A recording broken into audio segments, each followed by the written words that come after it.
will persevere. The reckoning is at hand.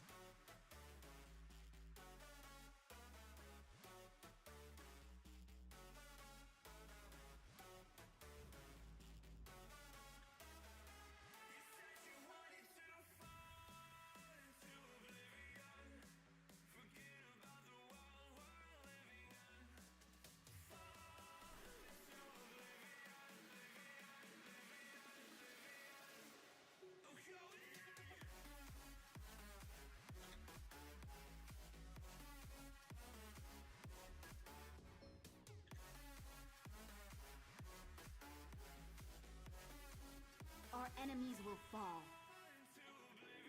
Remember the sun well. Remember the sun well.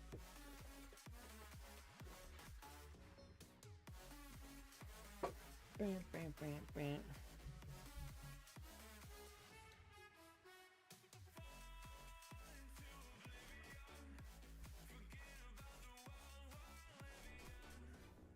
Fall into oblivion.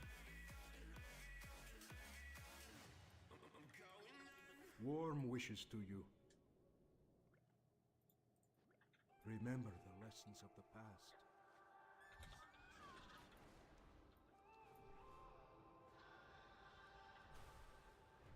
When I'm up through the night, I can't turn down the noise. Tear all the words out of my mind about who I'm supposed to be. I start to believe I can't get it right. Remember the days I let slip away. It was simpler time. Mama told me before you leave, if there's only one thing you remember from me, child, when you're out on your own, a million miles from home, feeling the weight of the world on your shoulders. Child, don't forget who you are. Don't lose your head or your heart. I'll bet my life on the stars. You'll be dancing, dancing on the moon. I'll bet my life you'll be dancing on the moon. I'll bet my life you'll be dancing on the moon. I'll bet my life you'll be dancing on the moon. Dancing on the moon.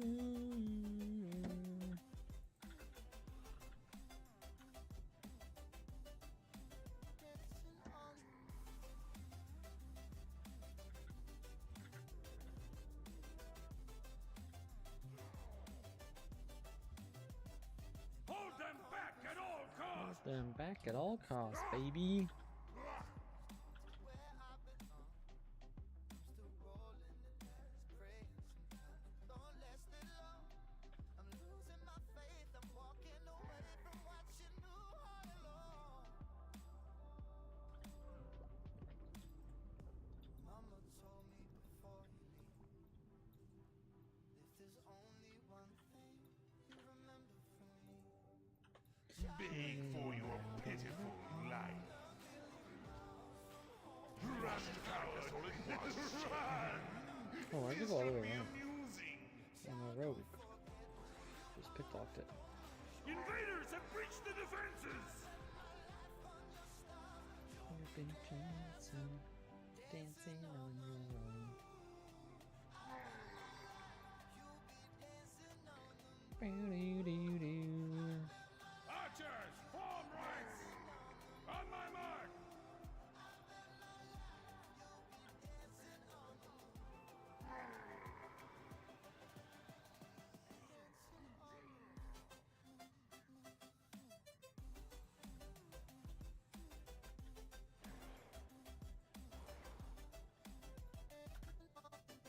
Get ready! This shouldn't take long!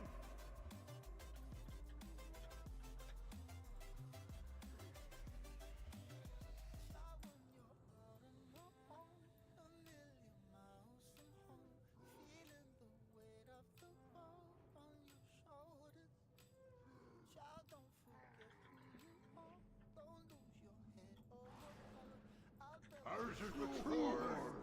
The only prevail. To air, baby.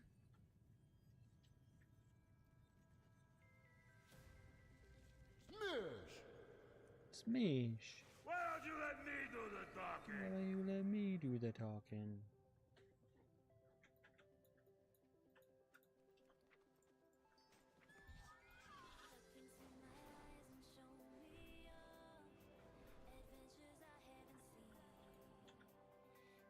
May the light embrace you.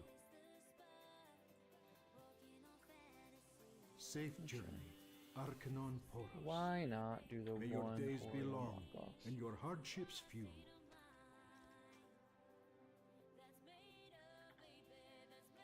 Doesn't look like anything fun.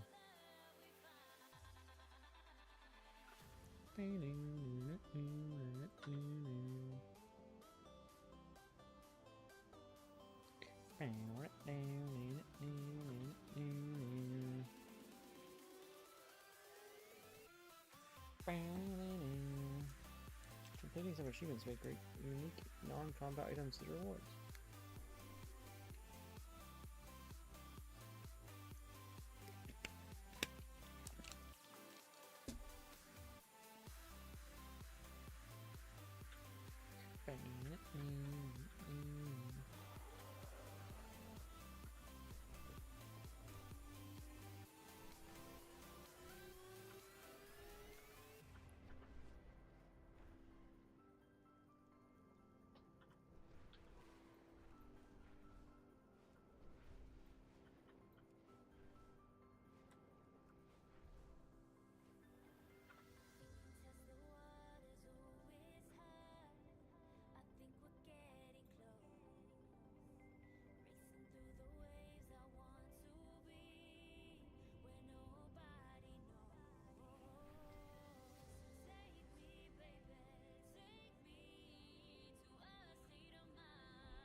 We must halt their advance.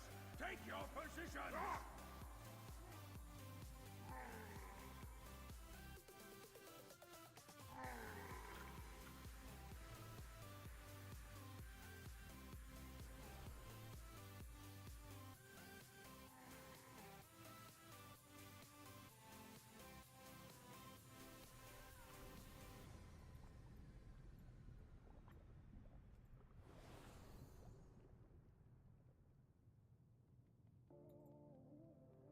Your pain amuses me.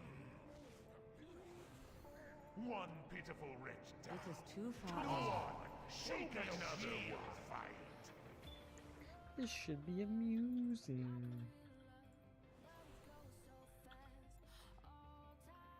Invaders have breached the defenses.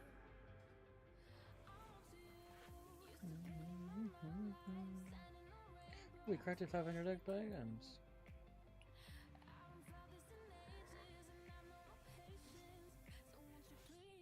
Archers, form ranks.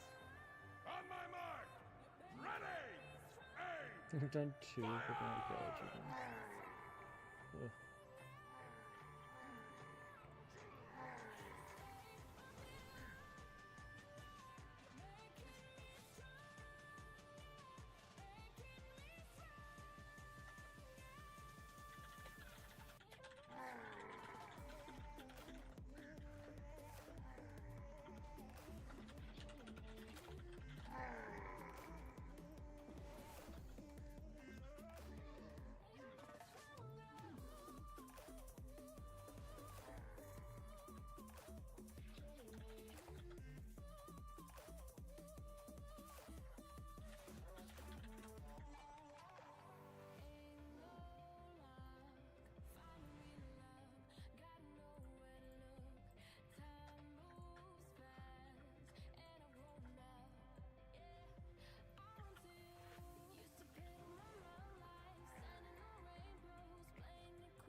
hard will prevail.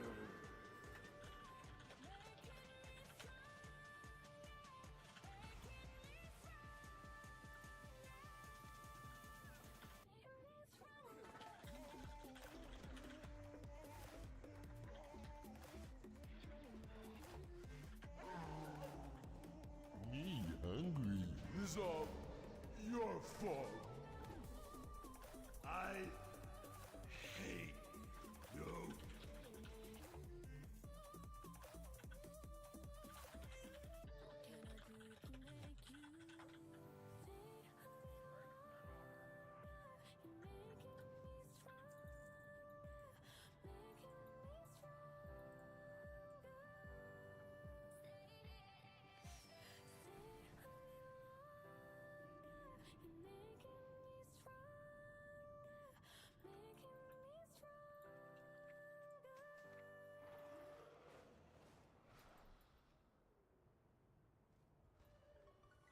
The eternal sun guides us.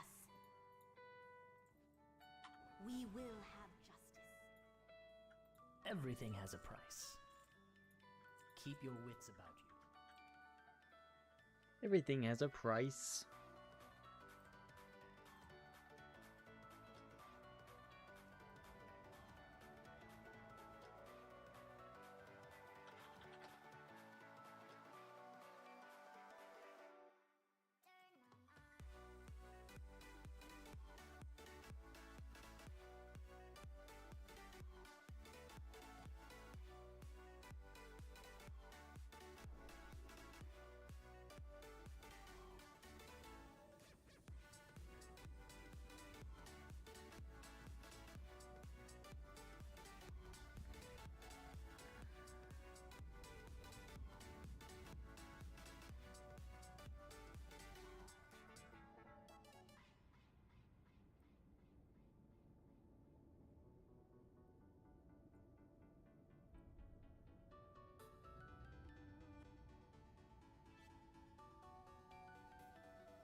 Gakarama!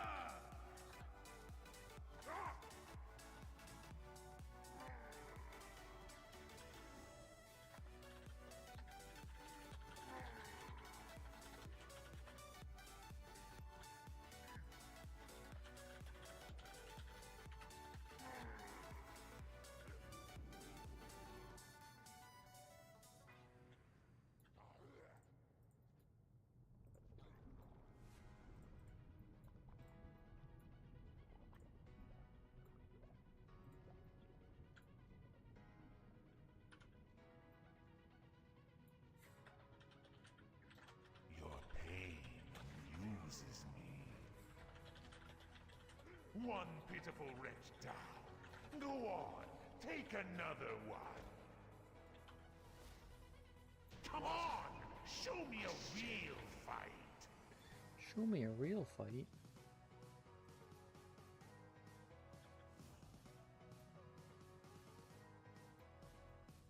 Invaders have breached the defenses!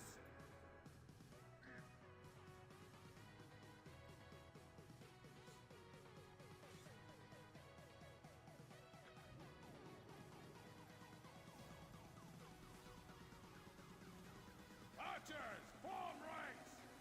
On my mark! Ready! Aim! Fire!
Earth.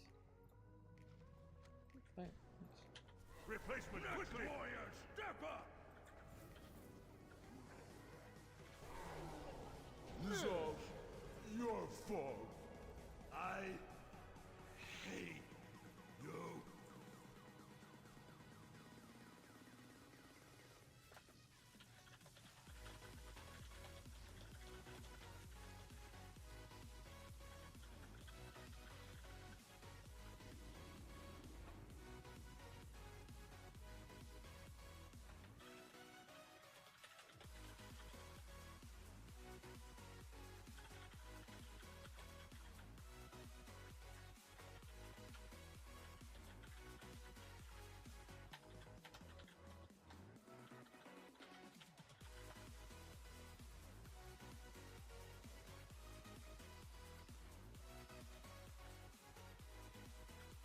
What do you see?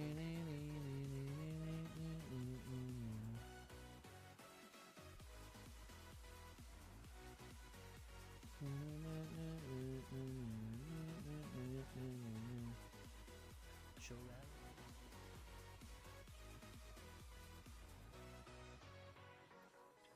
Baladash Malinore.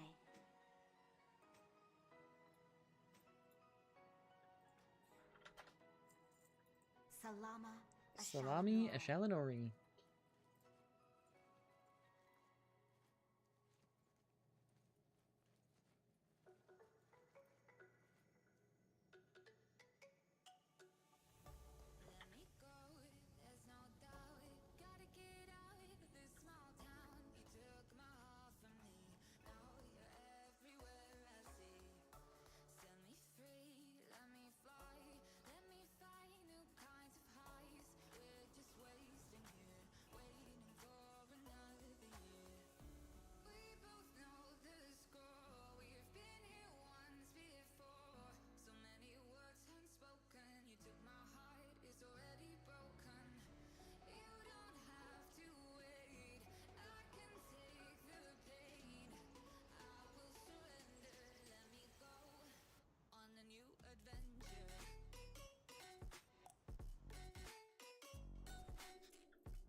Hello, how's it going, SPK? How is she going?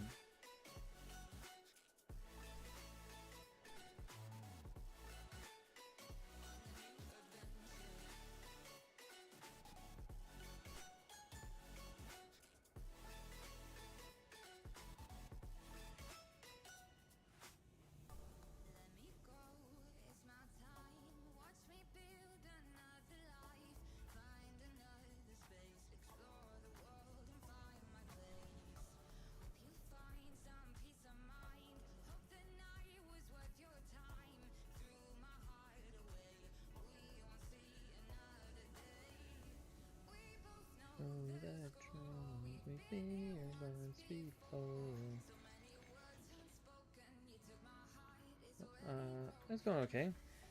I'm just kind of debating on, like, in my head, like, what I want to do for the stream today, and I think I'm gonna message a few people to see if they want to do PvP, and they're kind of testing out the new patch that came out, so I was like, okay, it's fine.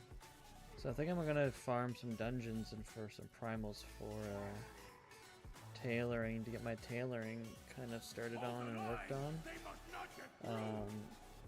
And then maybe do some mining. Corium. Corium just really sucks to farm on your own.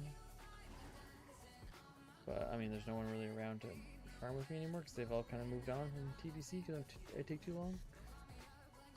So, yeah, it's gonna be on my own no matter what, so just get it over with. Try to work on it a bit today. I don't know if I'll do much PvP. Wash to fight us all at once. This should be amusing. I will surrender. Invaders have breached the defenses!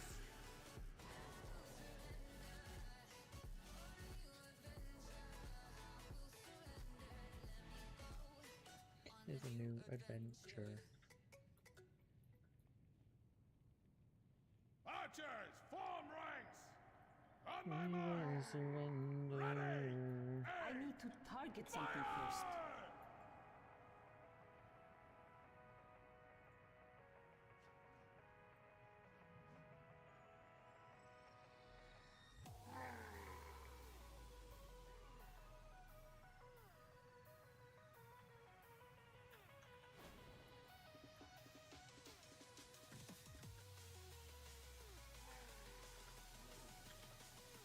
We'll see.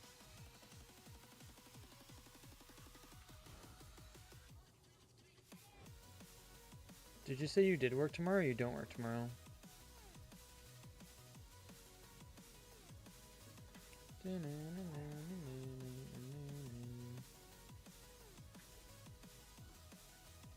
am born for a reason. Prevail.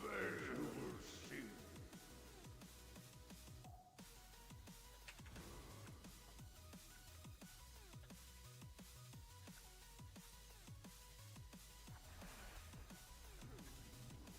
Me hungry. You're always hungry. This is all your fault. I hate you.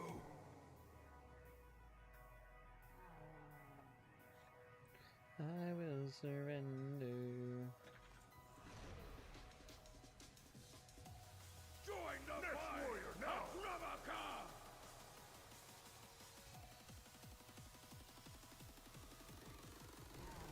Form up! Let's make quick work of them!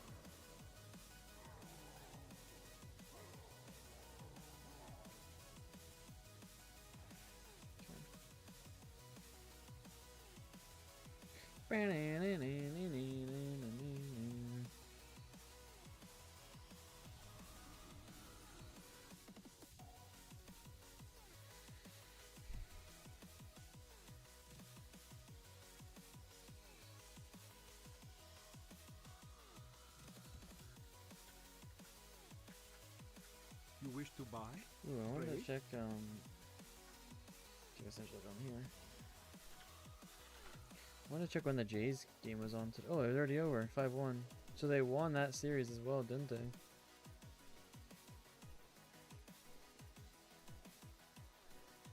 They almost swept them. Die on this? They had a bad inning yesterday. The Naru have not forgotten us. Be kind to those less fortunate. I don't work tomorrow. Noisy.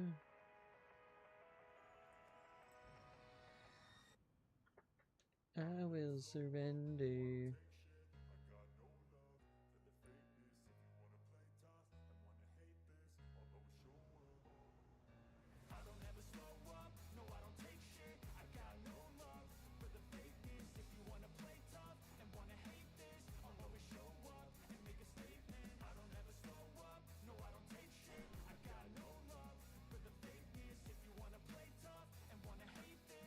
Jay's been doing better.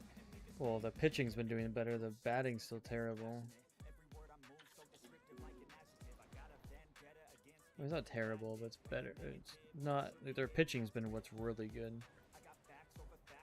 The batting's not doing that great.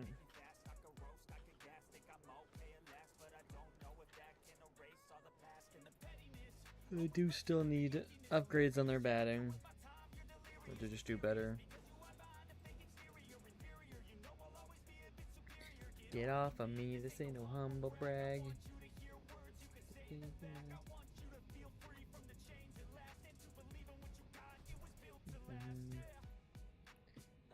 just wanna prove it.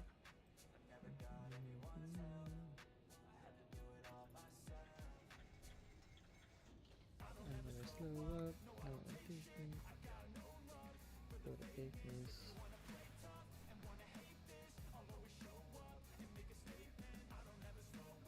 I'm out of range.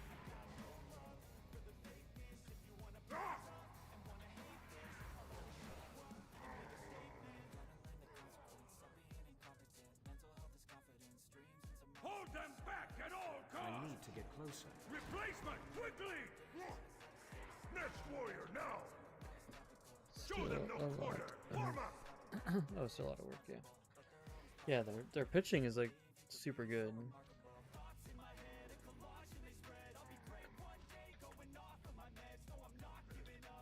But their batting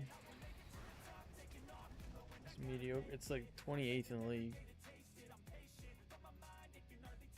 Last few games it may have gone up, Coward! but before that, Show them no quarter! Form up! Don't waste your time on that. He's weak! You wish to fight us all at once? This should be amusing!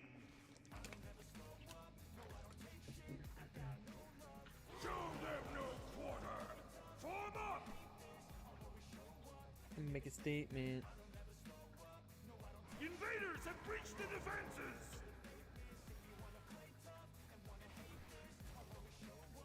Make a statement.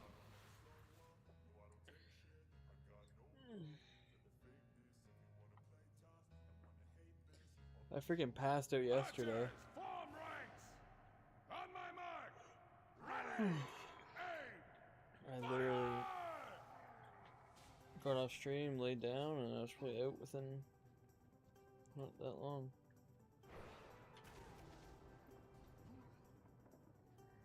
I was so tired. Super glad I got the freaking sleep though, because today at work I definitely needed it. Form up! Let's make quick work of them!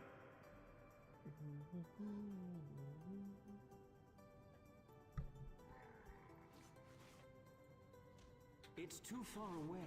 It's too far away. What's your plan for today then? Anything fun?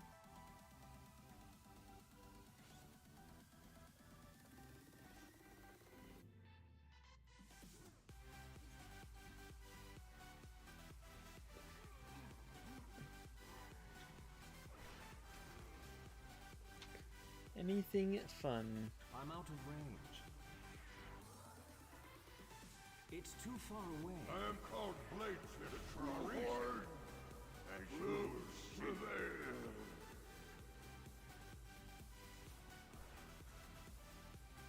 So much fire. Almost every time I've got fire. Me hungry. You're hungry. You're always hungry. You're always hungry! Replacement quickly! Makurata! I feel that. Is all your Form up! fault. Let's make quick work of them! Hate you.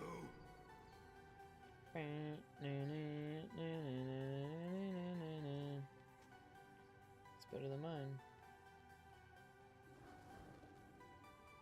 You did that? No, I didn't.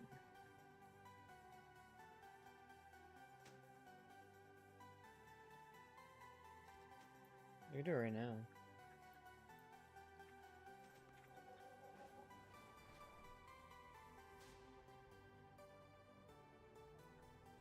State your business.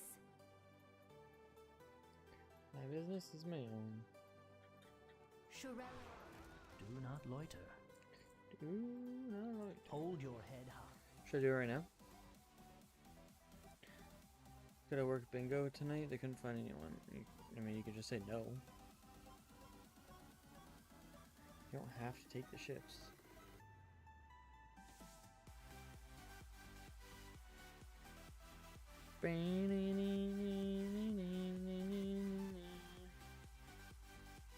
All the small things.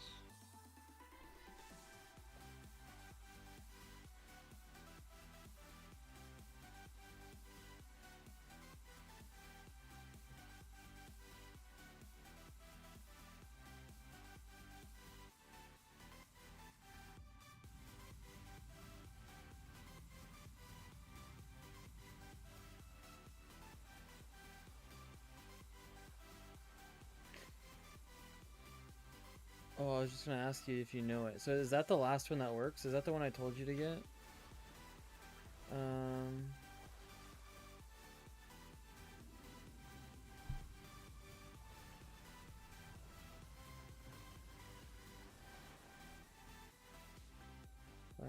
5.1.7-9.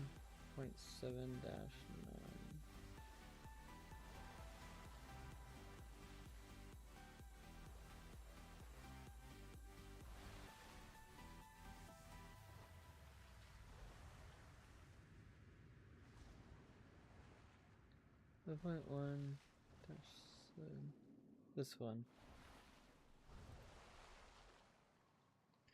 See what happens.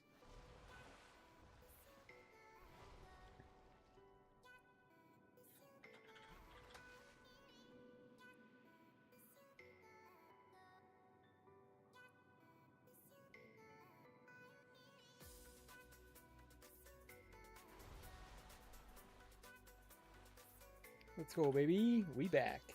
Thanks, man. I wonder if I should write that down. Notepad.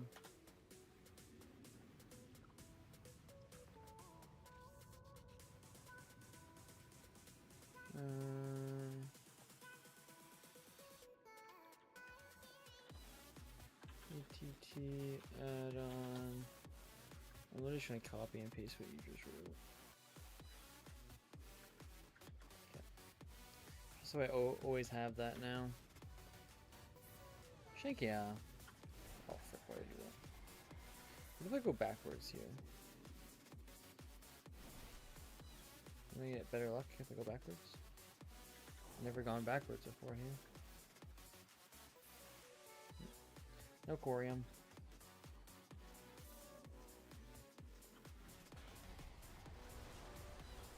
I don't know if I'm going to do any PvP today. I think mostly I'm going to do, I'd like to do some corium farming, but I'm going to just do mostly moat farming for, what's it called? Tailoring.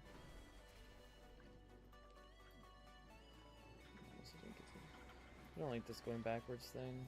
It's confusing.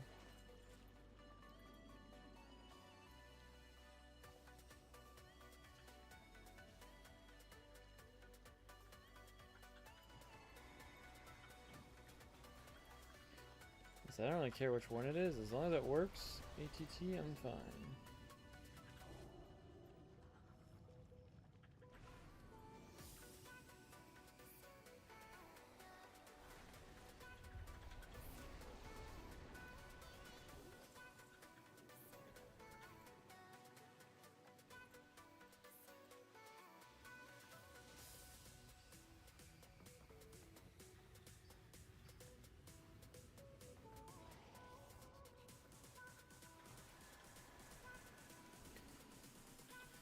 But unless people want to do some PvP, I'm probably just going to stick to doing stuff like this.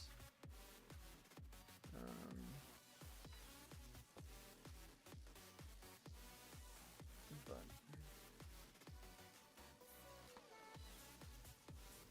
I'm down to do PvP with people. But if no one wants to do it, I'm probably just going to take a break because I feel like I keep doing PvP and I don't want to be too boring. So let's do some farming of percentage other ways.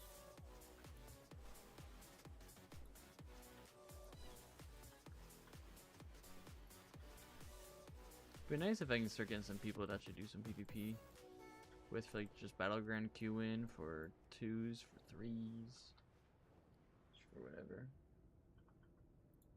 I will survive. I'm a survivor.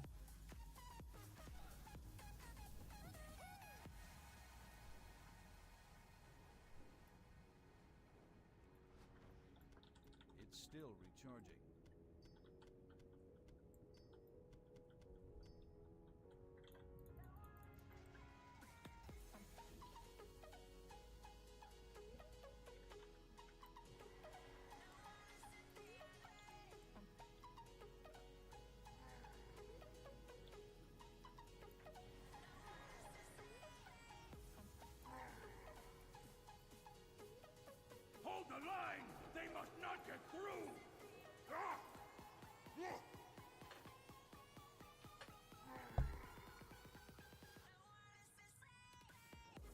that's dealt with. Get that out of here. Get up! Wake up! We're under attack! Form up! Let's make quick work of them!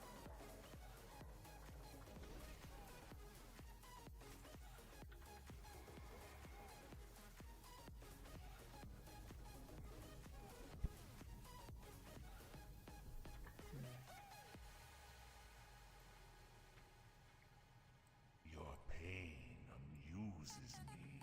Your pain amuses me. One pitiful wretch down. Go on, take another one. Show me a real fight. Okay. Okay. Invaders have breached the defenses!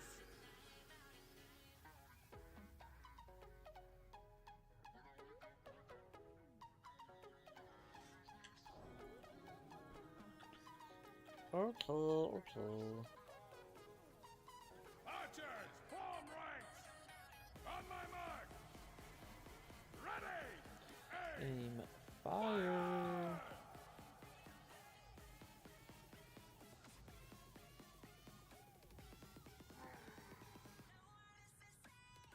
Invaders have breached the defenses!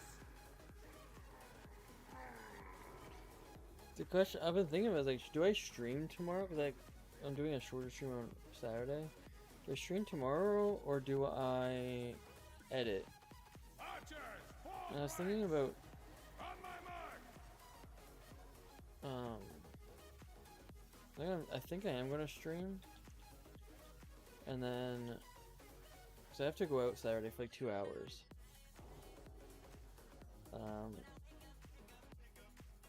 And then I think just coming back and just doing some editing then. So I want to get caught up and I want to get started on like the next videos and stuff. I was gonna do it yesterday, but I was so tired I just passed out. Out horn from your bones will prevail! Smeesh! Why'd you let me do the Smee. talking? Smee. Hey! Replacement, quickly! Step up! Warrior! Step up! Call! This is all your fault. I hate you.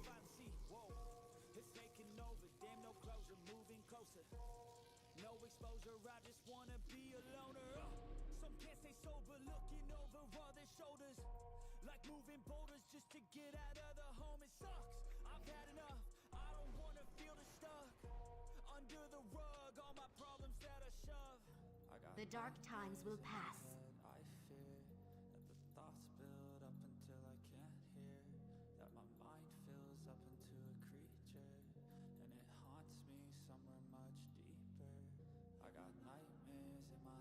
Be ready for anything. Choose wisely. We will have justice. We will have justice. Victoria justice.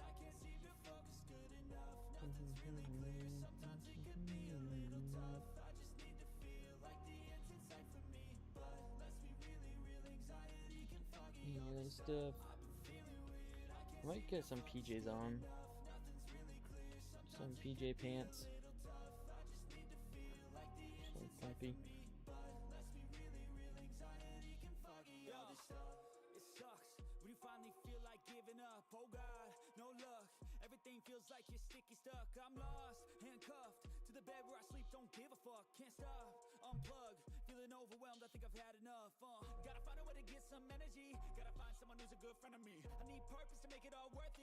Searching and I'm still learning. I want a life that's filled with memories, not a life with regret and frenemies. I need focus to keep me from 3,000 honor, eh? My goods are one of a kind.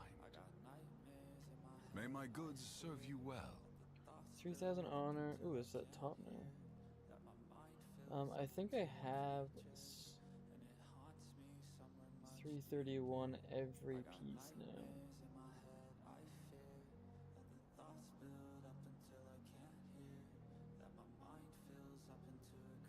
kind of want to get my helmet first, so that I can get this. Sun, chase your shadows.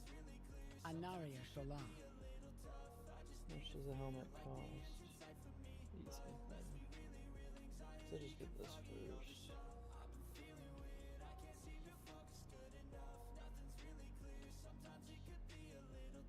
I think I go helmet.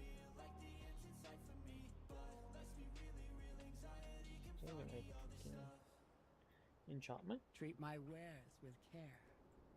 I kind of want to. I should probably do one.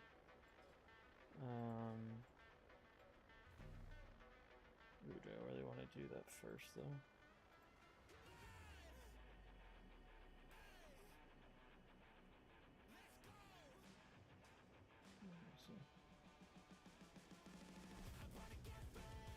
So I just want to get the helmet. Did I finish those quests? Like the epic battleground and stuff?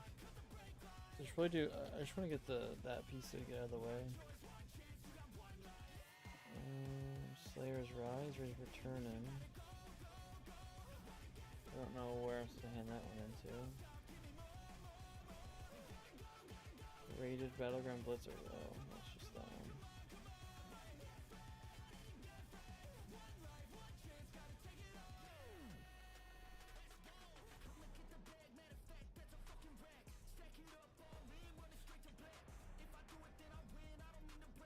Well, here we go.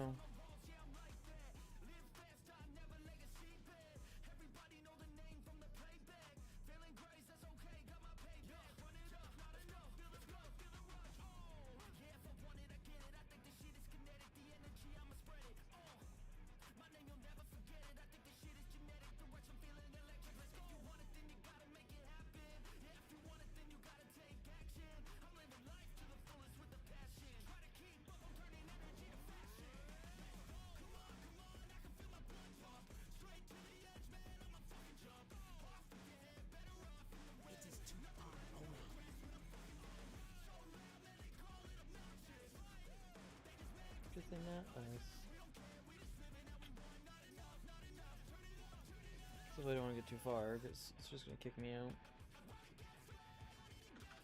Okay, let's just practice healing.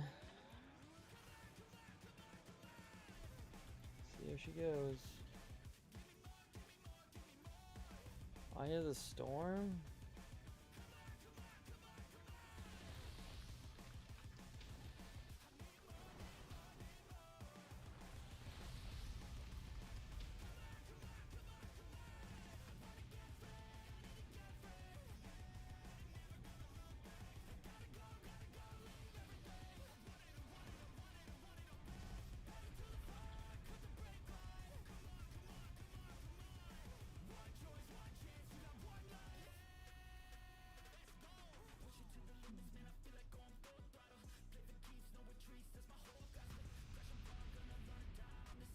Eight v 8.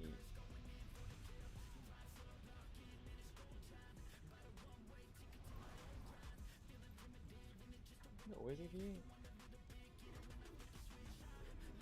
Where's the healer left? 8v7.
Yeah, well, we're gonna be down. 8v7, I guess. One healer versus two. Love that.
Reflective.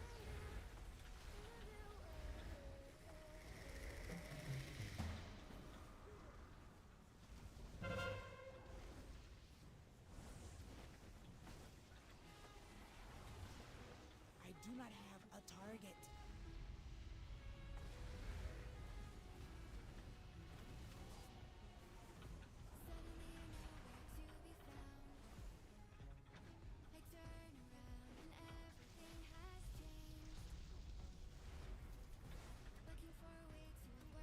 Go, baby.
That sucks.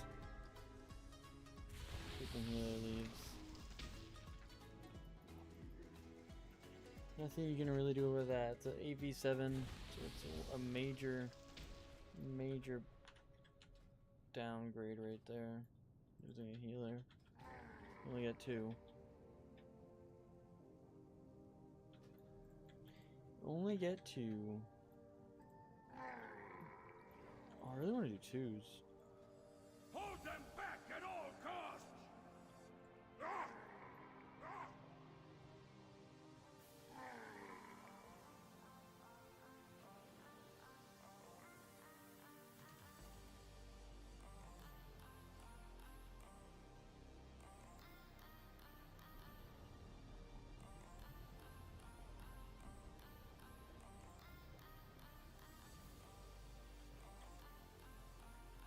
Run, coward! Run! You can have that one. I no longer need Wash to fight us all at once. This should be amusing.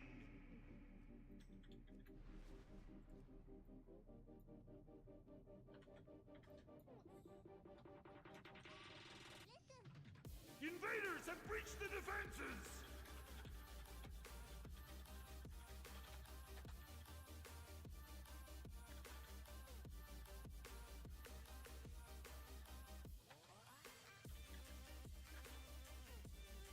Archers, form ranks!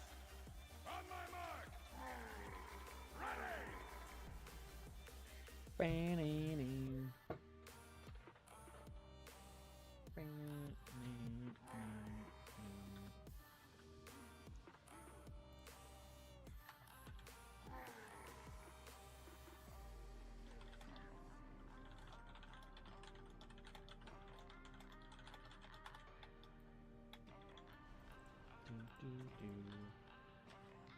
Anyone?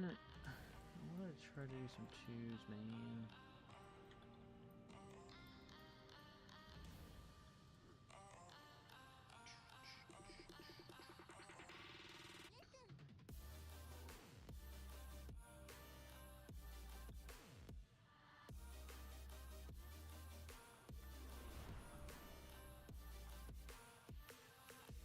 I am alright for a reason. Prevail. Me hungry. I do not have a We're target. always hungry. That's why we're so fat.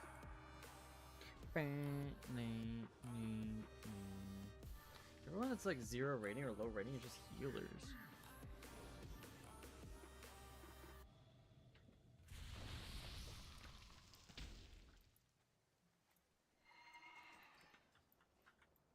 I have one-of-a-kind items.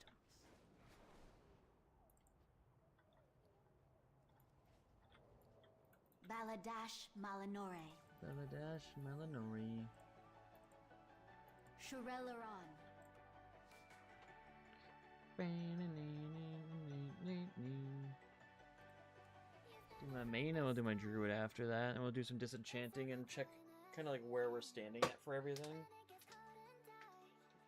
But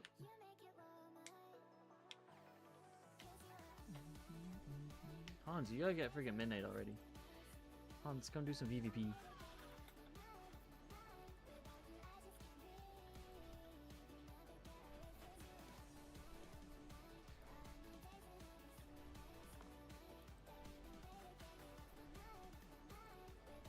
I loathe PvP, really? I like PvP. It's just better with more people. I don't take it like competitively, like I just play for fun is the thing, so like if I lose, I lose. I just look at what can I have done better. Whose fault is it? No, I don't really care. If I lose, I lose. I just wish Blizzard would change a few things, like just being able to be stun locked the whole time, like that's not really that fun.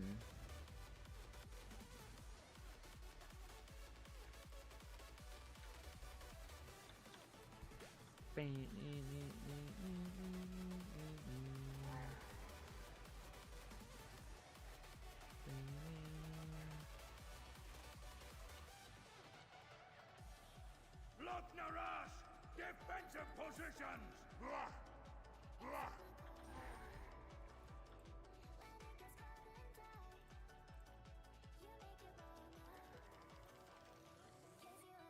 Plus I'm 80. Yeah, so I think I get midnight. Get 90.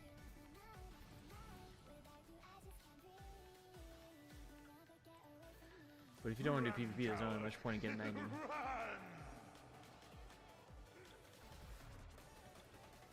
You want to fight us all at once? I'm really, I mean, I was really bad at like 2s and 3s for like damage, because I was trying like warrior. Invaders have breached the defenses! And it was kind of like in the middle of me learning how to play warrior, so it was pretty bad. But healer's just really easy to kind of do. Archers, form ranks! On my mark!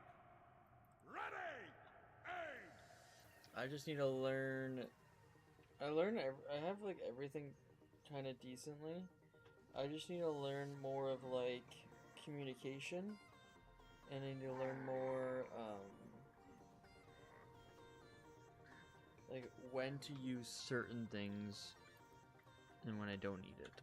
But that will become better when I like do 2s again or 3s or whatever with some add-ons. Like when I can see that they use their kicks or when they use their cooldowns and stuff like.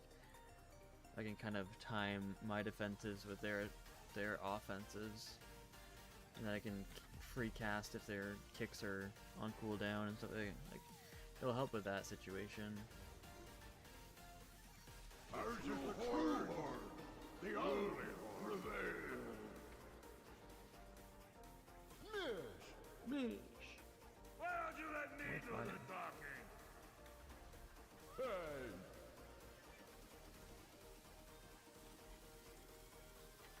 Where's my support? Where's my super soup? It's all your fault. I hate you.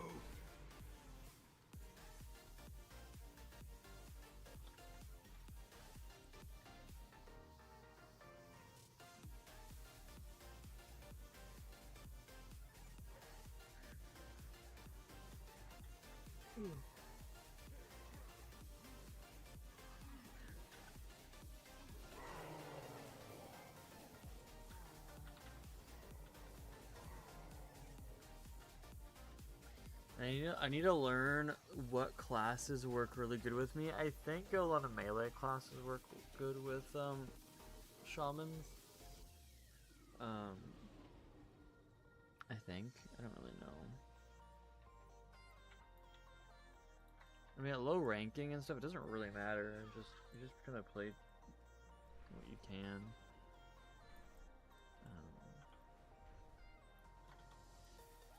We will persevere.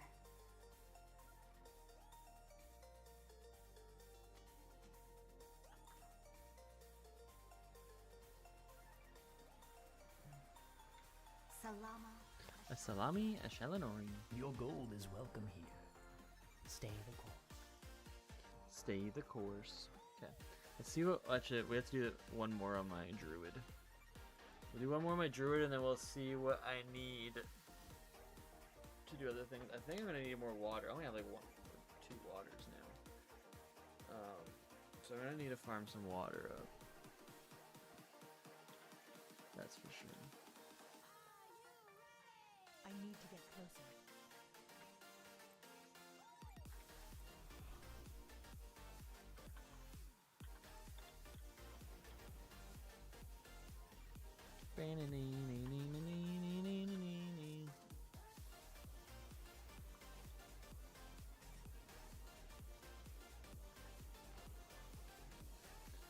Once I get more people like on my BNet and stuff, I can do like kind of like the broadcast and be like, oh, who wants to do some PvP? Who wants to do this? Whatever. And just see like, should get some people queuing.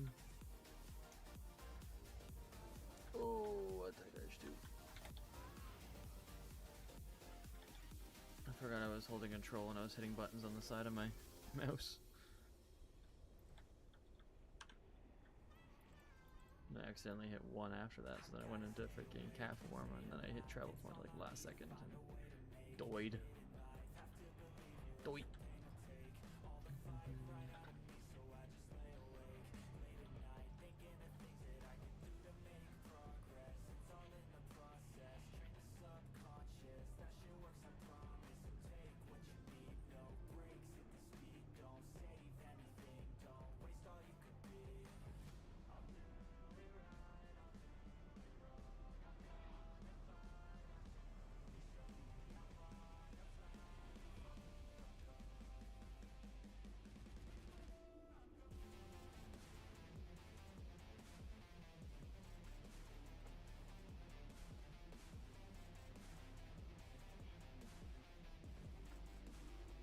I wouldn't mind getting like PvP gear on this character too. But I feel like Druid's not in a good spot right now, at least for healing. I wouldn't mind doing balance and like even like Hunter, doing Hunter damage and just trying it out. I've never really been big into damage, but I'm definitely down to try it out if people want to heal. But I have to get gear, and that's like another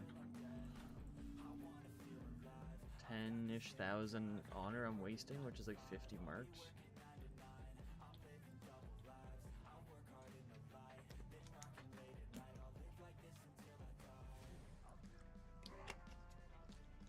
We must halt their advance! Take your position!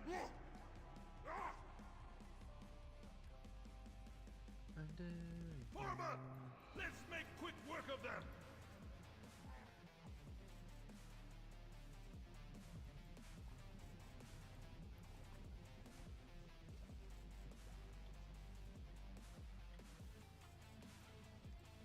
Your pain amuses me. One come on! Show me a real fight! Take another one!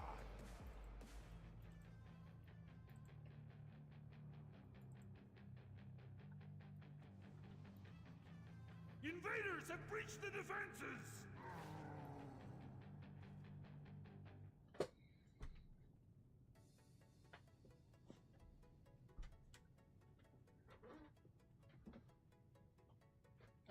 A lot of the druid abilities as well, I'm not a big fan of. Like, I think they've changed.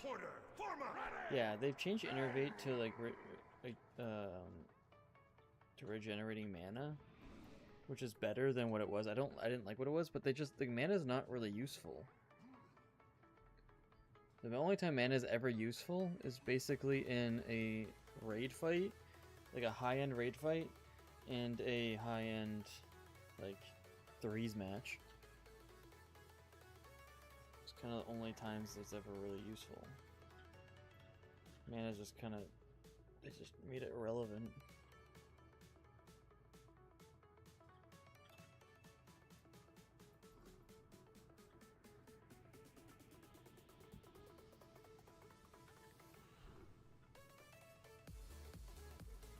I wasn't too bad at Druid. I wasn't great at all means, because like I didn't really work with like switching to bear and stuff. Like, I did it a little bit, but I didn't understand a lot of it and min-max that aspect. If you like, me let you live. Like I never went into cat, and, opened in rake and then did stuff. Whatever. I didn't do any of that stuff. Get ready! This shouldn't take long! Let's get ready to Join the fight! A Your fault. I hate you! Druids are pretty intense for high end.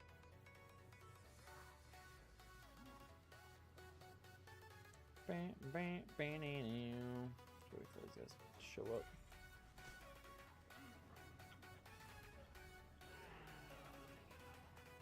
I guess I can just start disenchanting now. Just start now.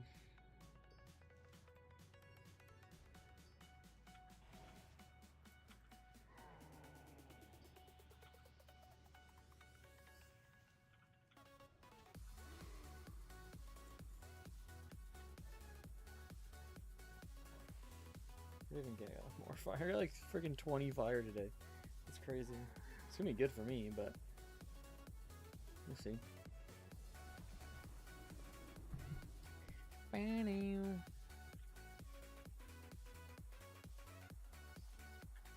Welcome. Browse at your leisure. Browse at your leisure. Open your heart to the light. Open your heart. This is what dreams are made of. Hey now, hey now.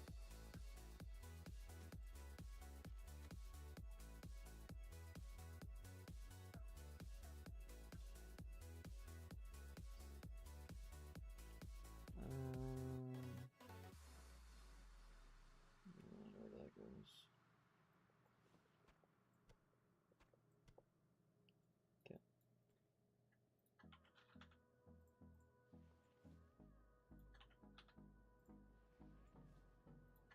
I have 4 waters, well. which isn't too bad. It's nowhere near Each what I day need to. is a blessing. Dionys Akar. Dionys Akar.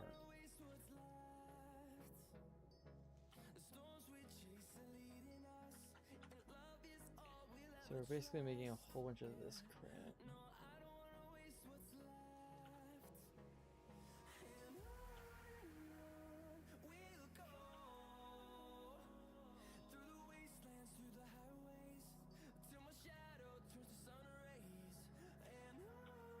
Spell cloth. Okay, so I can make 18 spell cloth.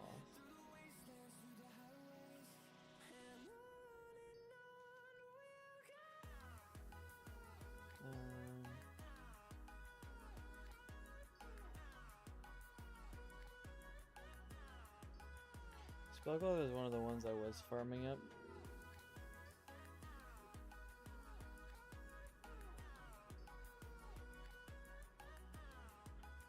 Which I actually don't really need.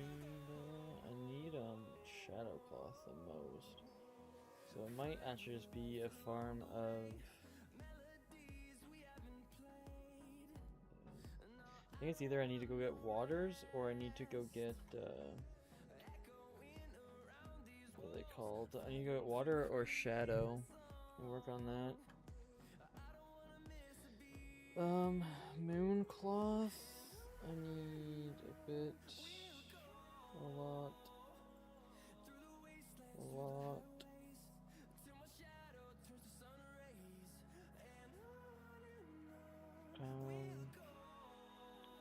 I just want to make all 18 spell cloth here.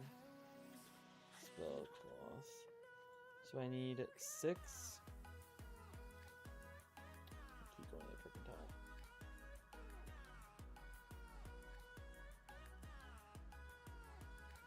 How the frick is this so stupid? I was like, what am I making? I just realized I was like, oh, I'm not making what I wanted. I am making what I wanted. I just need to. Okay. So I need 6 plus 10, 16 to 24 to 28. So if I make all these spell cloths, I will need them. So I'm just gonna make all those.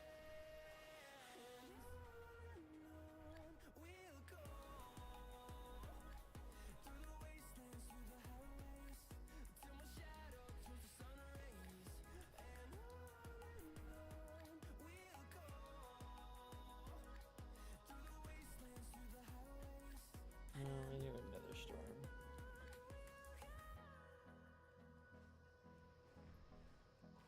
Need to go to Netherstorm.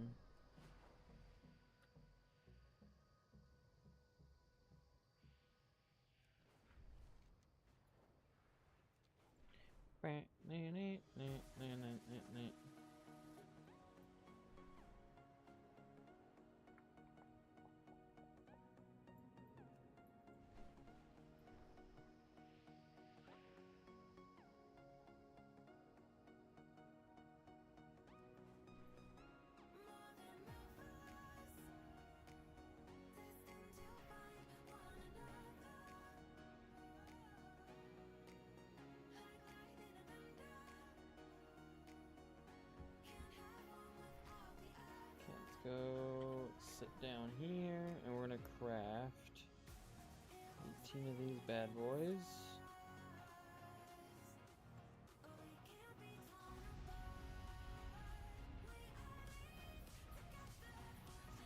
Doesn't really help me get anything right now, but I'll need this in the future. All of this was like fire, all just today basically. There's so much fire today, I got like at least 12 fire today.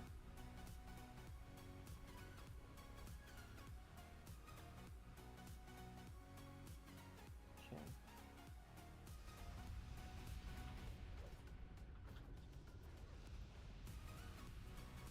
So that's done.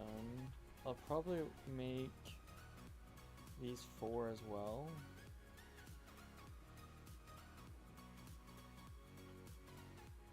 What do I need for shadow cloth? Fire and shadow. Key.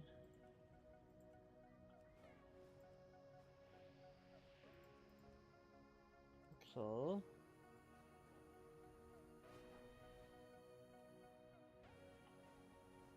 Yeah, I do want to get shadow cloth up and just get my shadow cloth done with, but that's like so expensive and it's like a lot of things I need. I don't have to worry about what's it called? I don't have to worry about primal mites right now because I don't have any corium. Once I start getting corium, I'll start worrying about mites. But mites aren't that bad. So half of the stuff I already have. It's just like the certain ones, which is the same ones as here. But okay, let's go do some Mooncloth.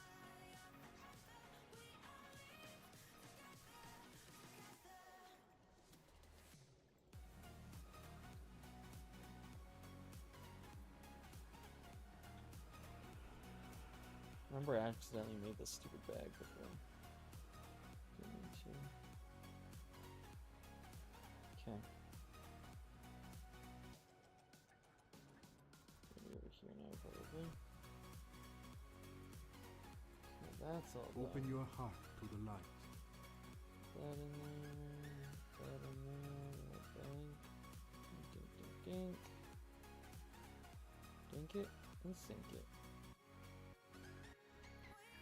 Remember the lessons of the past. Yes, there's actually not much I can do here. I need more Mooncloth for a lot of them. I need Shadow Cloth. So let's go on my warrior and let's look for some shadow. See if I can find any shadow, and if I can't, if I don't get very good luck, we'll go on my paladin and do some more Zanger Marsh runs for some life and some water.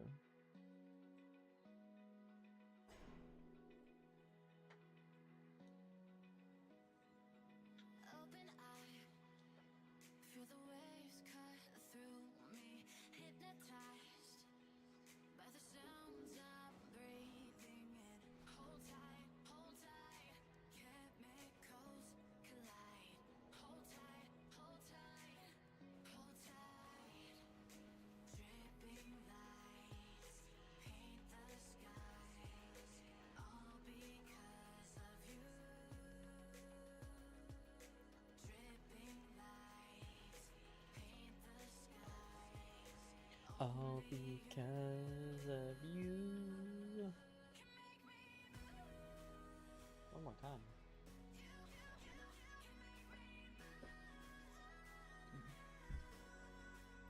You can make me move.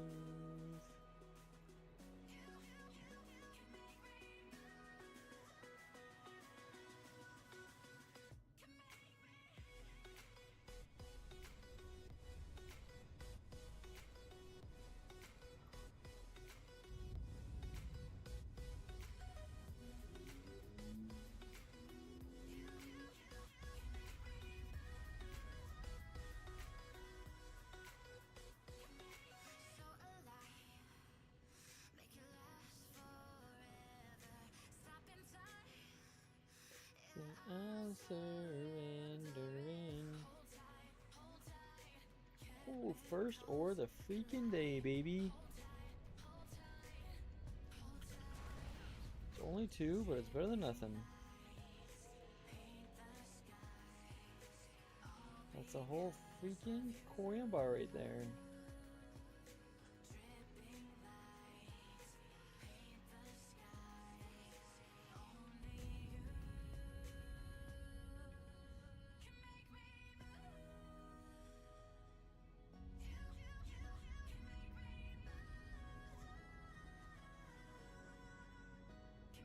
Let's freaking go.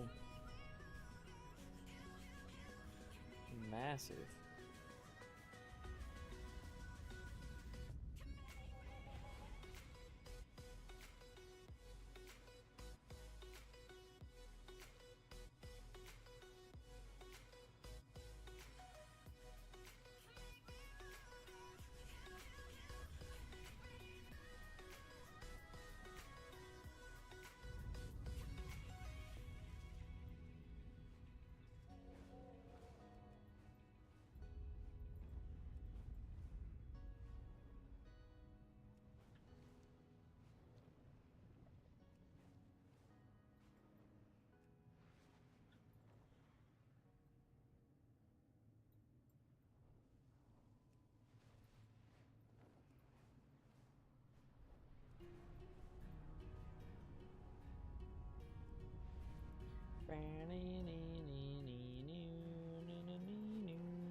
There's one.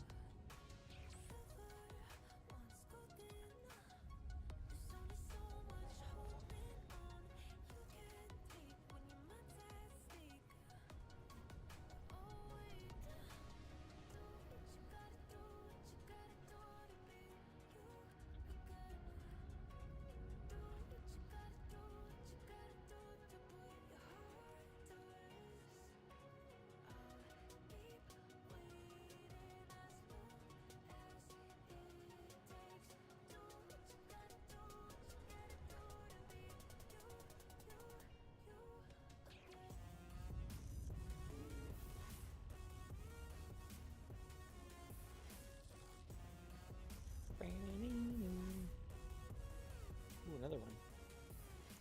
I need to get closer. Get closer, frick off, then maybe. So that's one.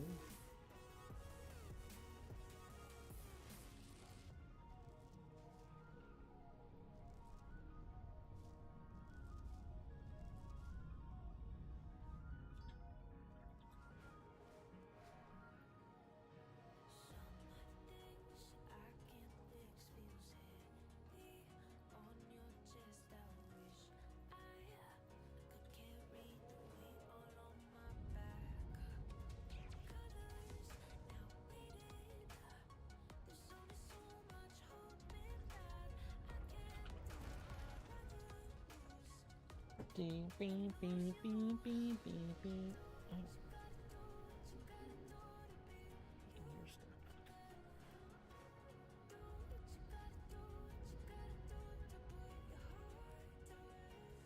Okay. Hopefully we can find more.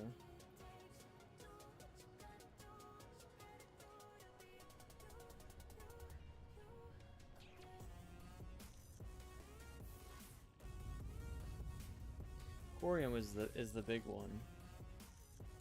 We can find more corium. One corium. I don't even know if I probably have a few bars. At most. I don't think I have very much of anything.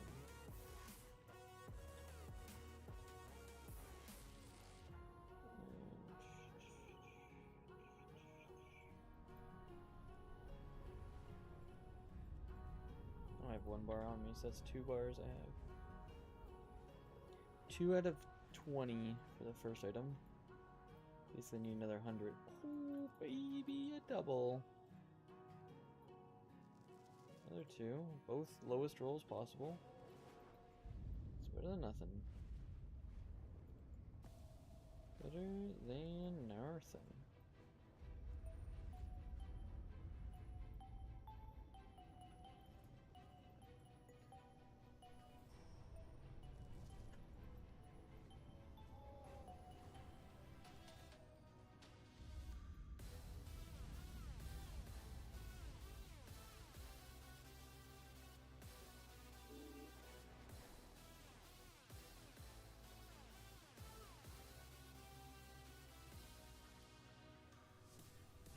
Big booty rock boy.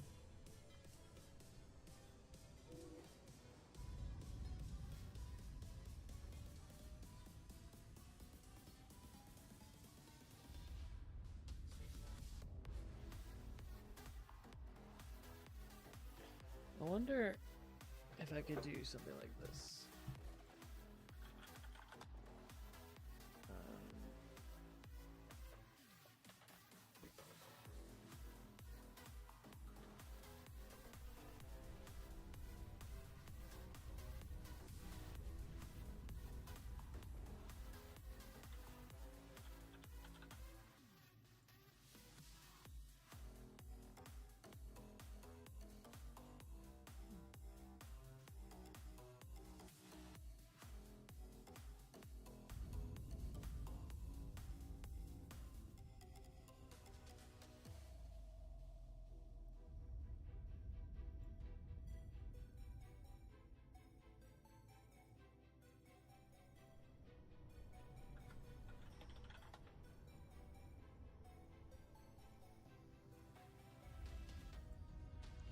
This like in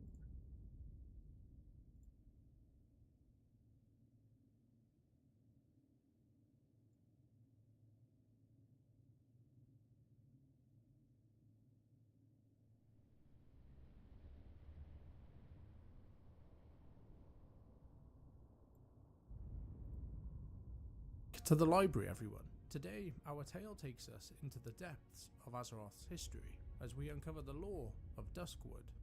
Duskwood, once known as Brightwood, resides within the Kingdom of Stormwind, nestled in the southern central reaches of the Eastern Kingdoms, positioned to the south of Elwyn Forest, east of Westfall, west of Deadwind Pass, and north of Stranglethorn Vale. It now exists under an everlasting darkness, a transformation brought about by the malevolent magic unleashed by Medivh's demise.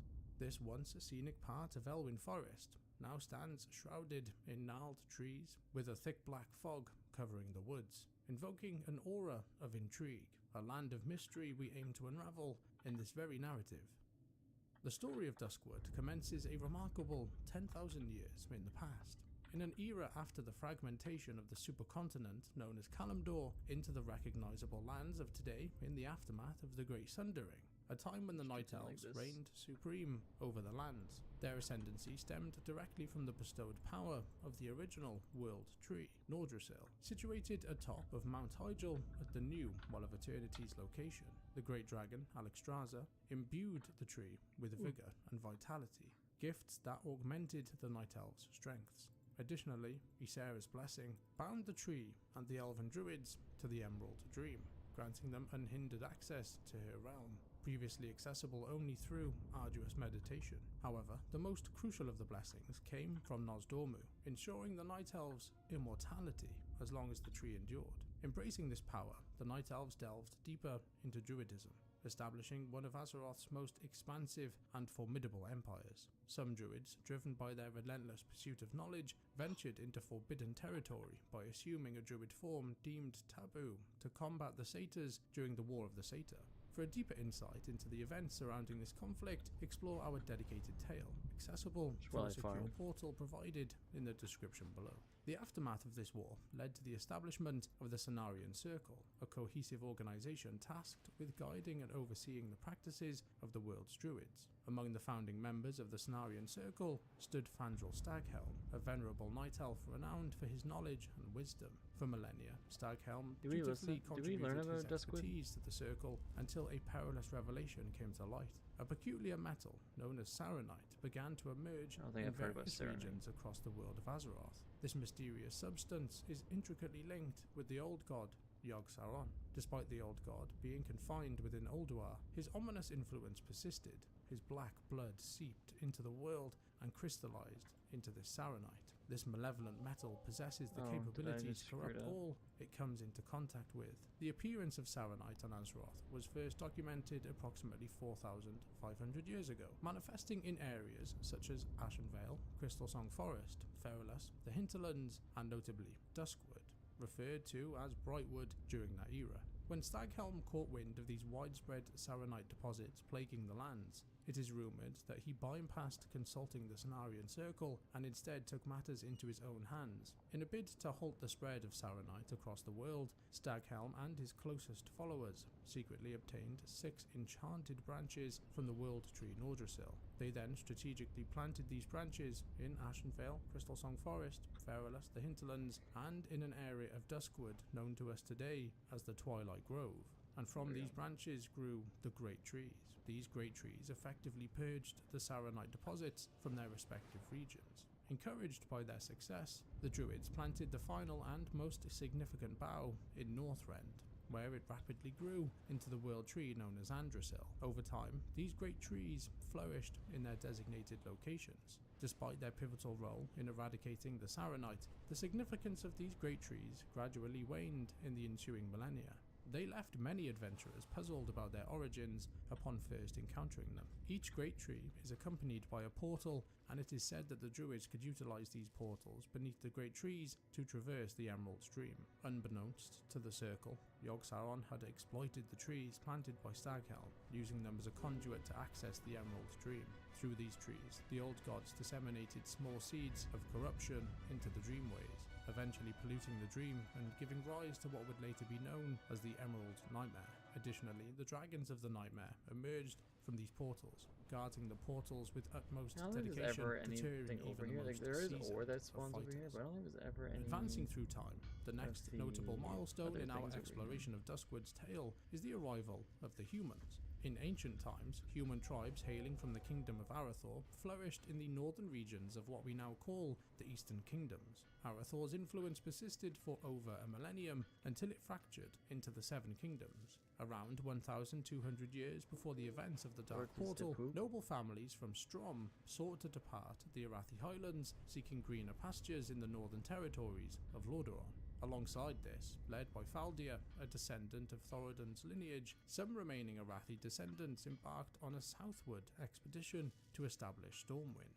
Legends whispered in the northern realms spoke of the fading remnants of the Arathi disappearing into the southern wilderness of Azeroth following the dissolution of Arathor. Crossing the rugged mountains of Khazmodan, their challenging journey concluded as they settled in the southern expanse of the continent, vaguely also named Azeroth. Nestled in a verdant valley, they founded Stormwind, swiftly emerging as a self-sufficient force. Initially the smallest and most secluded human nation, Stormwind gradually prospered, cultivating numerous farmland in the fertile vicinity. As Stormwind's populace grew, quaint towns sprouted around the Elwyn Forest, Westfall, the Red Ridge Mountains, and of course the region that would come to be known to the humans of that era as Brightwood. Our narrative of Duskwood now takes a sinister turn as we delve into the involvement of Medivh. Despite the details of Medivh's life being far too vast to be fully recounted here, a brief account is still relevant. Medivh, the son of Aegwyn, the guardian of Tirisfal, was destined to follow in his mother's illustrious footsteps as the protector of the land. As the kingdom of Stormwind expanded, venturing into uncharted territories, it inevitably clashed with the indigenous inhabitants of the land. One such conflict arose with the Gurobashi trolls of the Stranglethorn Vale, a region located just south of Duskwood. For more details on this war, you can refer to our tales of Elwyn Forest or Stranglethorn Vale. The war reached its climax with the decimation of large troll armies outside the gates of Stormwind, as Medivh unleashed his formidable power upon them. Following these events, Medivh became apprehensive about his powers, and later embarked on a journey to Karazhan to seek guidance from his mother on how to control them. Karazhan, a mage tower constructed in secrecy by the guardian Aegwyn approximately 600 years prior to the First War, served as his destination. It was during his time at Karazhan that Medivh encountered Morose, a companion of Aegwyn. Morose agreed to assist Medivh and oversee Karazhan, assuming the role. This guy sucks because you have to kill him before you go into the felt stinking increasingly under the influence of Sargeras, the corrupted titan and leader of the Burning Legion. Sargeras began to manipulate Medivh's thoughts and emotions towards a sinister end. As the darkness within Medivh grew, his isolation as the new guardian was thought to be the cause, and Morose suggested an alternative approach. If Medivh could not trust the Kirin Tor or the Council of Tirisfal, perhaps inviting people from the surrounding regions for a banquet would prove beneficial. Burrows believed that their motives would be genuine, driven only by curiosity, and their company might lift his spirits. In the ensuing years, Medivh hosted numerous gatherings, and indeed his mood appeared to improve. As the tale unfolds, Medivh's journey led him to confront the Orcish warlock Gul'dan, ultimately resulting in the opening of the Dark Portal. At a subsequent banquet in Karazhan, following the portal's unveiling, Aegwyn made a startling revelation upon confronting her son. Medivh was possessed by Sargeras. Driven to madness by the malevolent demon, Medivh resorted to draining the life force of all nearby humans in a desperate struggle against his own mother. Among the victims were nobles from Grand Hamlet, a quiet, peaceful town located in Brightwood. These events marked a significant and devastating loss for this peaceful town. The horror didn't cease there. At some point during the First War, Grand Hamlet fell prey to relentless orc raiding parties, their numbers swelling as they prepared to besiege the town. Though the forces of Stormwind valiantly held them off for a time, the relentless advance of the old horde ultimately led to the town's demise. As you may know, the dark saga of Duskwood doesn't conclude with the tragic fate of the citizens of Grand Hamlet. In a tale reserved for another time, towards the end of the Second War, Medivh would later meet his end at the hands of the Stormwind forces led by Anduin Lothar, Khadgar, and Corona. In the aftermath of his demise, fell energy surged forth, gradually corrupting the surrounding areas of Karazhan. Warcraft movie? This corruption extended into the Deadwind Pass I feel like and he then does, seeped like, by, like, into Khadgar, Brightwood, transforming the once vibrant land into a perilous, thorn-ridden blight, shrouded in thick fog and eternal darkness. Consequently, in the third year after the opening of the Dark Portal, the land acquired a fresh moniker, Duskwood. This malevolent enchantment not only altered the terrain of the vicinity, but also affected the inhabitants dwelling within. Once, Elwyn Forest harbored a community of spiders, coexisting peacefully within the forests. Yet, as the curse shrouded Duskwood, transforming the tranquil woodland into a realm of dread, these spiders underwent grotesque mutations, swelling to monstrous sizes. The lurking venomous arachnids commenced hunting their unsuspecting prey throughout the shadowed reaches of the land. However, in the face of such adversity, the humans of the realm proved their resilience. Despite the curse casting an eternal night over the land, they refused to abandon the region. Following the Alliance's triumph over the Horde at the conclusion of the Second War, the citizens of the once picturesque Brightwood dared to reclaim their ravaged dwellings in the newly christened and cursed territory of Duskwood. Darkshire emerged from the ashes of Grand Hamlet, its reconstruction aided by the guidance of Supreme Commander Turelion. Under his watchful eye, the kingdom's citizens were repatriated, breathing new life into the town with its solemn yet fitting new name. In a tale not recounted here, following King Varian Rin's disappearance, the Kingdom of Stormwind withdrew its troops from Duskwood due to the political machinations of Lady Katrana Prestor. Left to fend for themselves, the Night Watch was formed to defend against the various threats that plagued the reborn town of Darkshire. Initially led by Commander Althea Ebonlock, the Night Watch consisted of locals who underwent training to protect their home. They faced mutated spiders, marauding wolves, and an abomination crafted by the necromancer Abercrombie the Embalmer. Abercrombie, a Ravenhill alchemist, had been driven mad by his wife Eliza's death. He resorted to dark magic, placing his own heart within her corpse to revive her. This act cursed Eliza with a craving for human flesh, compelling Abercrombie to keep her buried. In his madness, and through unwitting adventurers' assistance, Abercrombie created the abominable Stitches, with the sole purpose to terrorize Darkshire. So Abercrombie However, and these threats would be Stitch. but fragments of larger peril. The gravest danger looming over Darkshire and all of Duskwood was the relentless menace of the undead. Morbant Fell, a human necromancer, rose to prominence in the shadowed recesses of the region.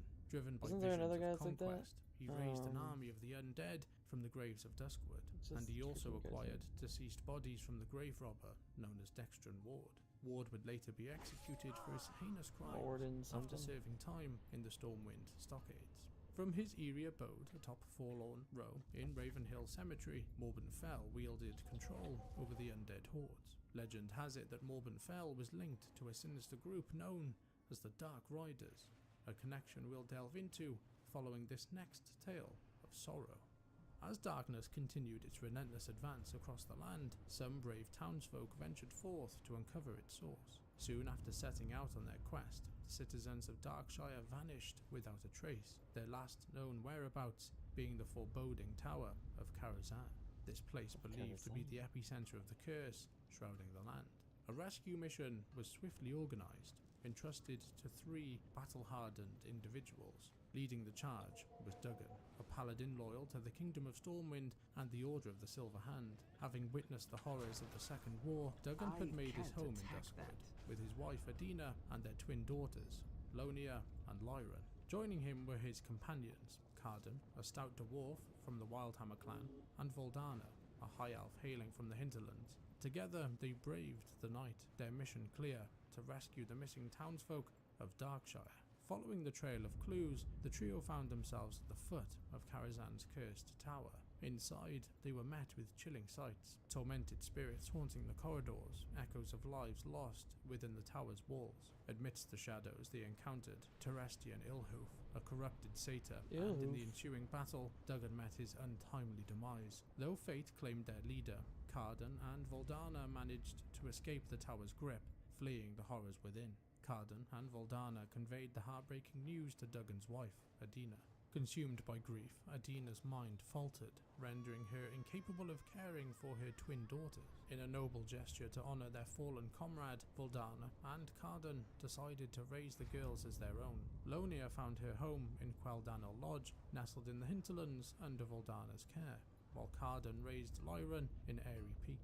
Years passed, and Lyran grew restless, yearning for knowledge about her parents despite Carden's reluctance to reveal the truth. One day, Carden made a journey to visit Voldana in Queldanel, unaware that Lyran had secretly followed him.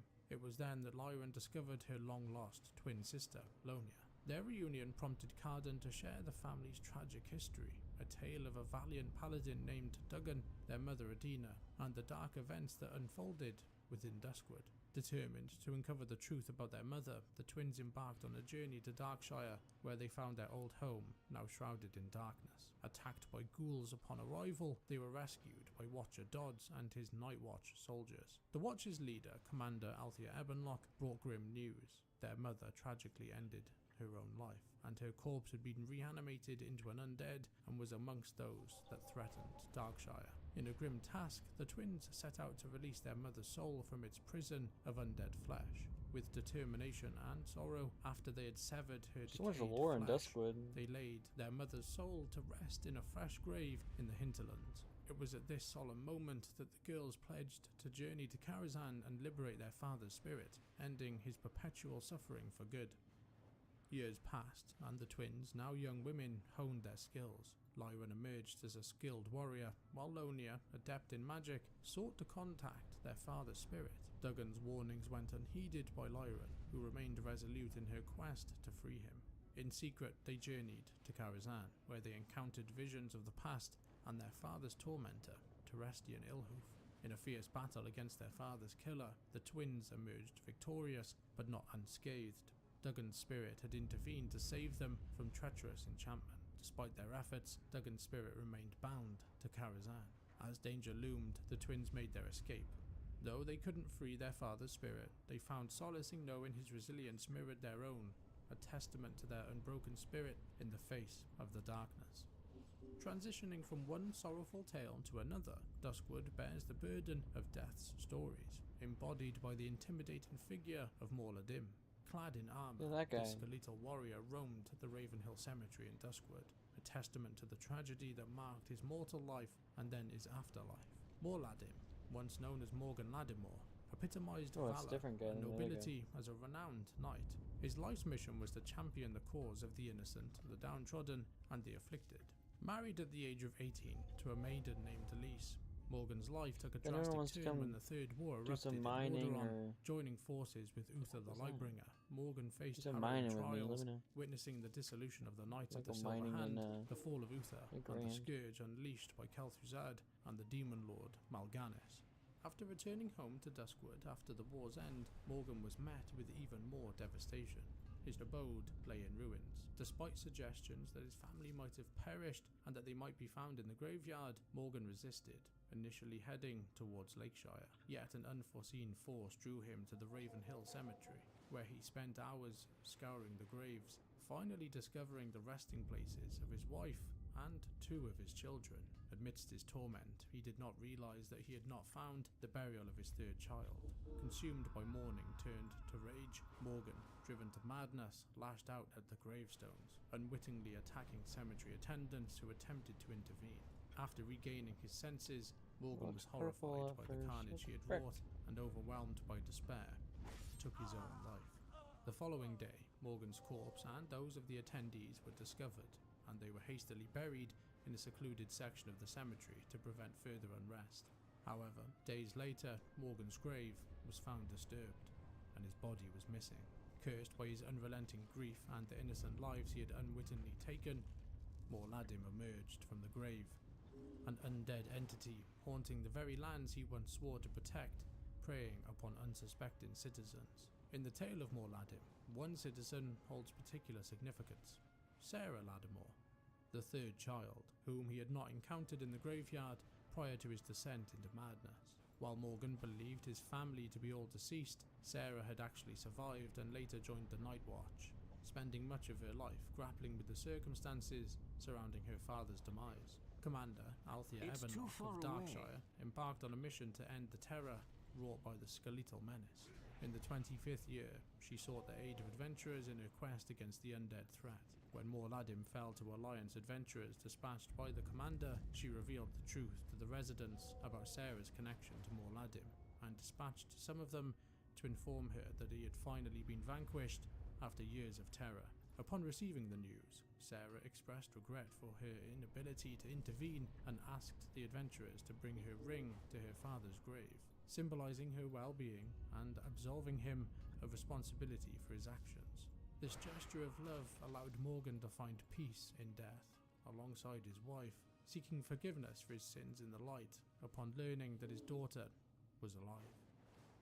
Whilst on the matter of uncovering the truth, our next chapter in Duskwood's narrative is one of love and jealousy, the tale of Stalvin Mistmantle. Born in the Silverpine Forest, Stalvin traversed various paths before settling as an instructor at the Moonbrook School, for a little bit. I just got as 6 a private tutor. shadows. His life took a sinister turn when he developed an improper infatuation with one of his young students, a maiden named Tiloa. Despite her affections already pledged elsewhere, Stalvin harbored delusions of a future with her, fueled by a misguided interpretation of her gestures. Driven to madness by unrequited love, Stalvin committed a heinous act, slaughtering Tiloa and her intended groom with an axe. His hands stained with blood, Stalvin retreated to his abode northeast of Darkshire, consumed by loneliness and madness, haunted by the darkness that enveloped him.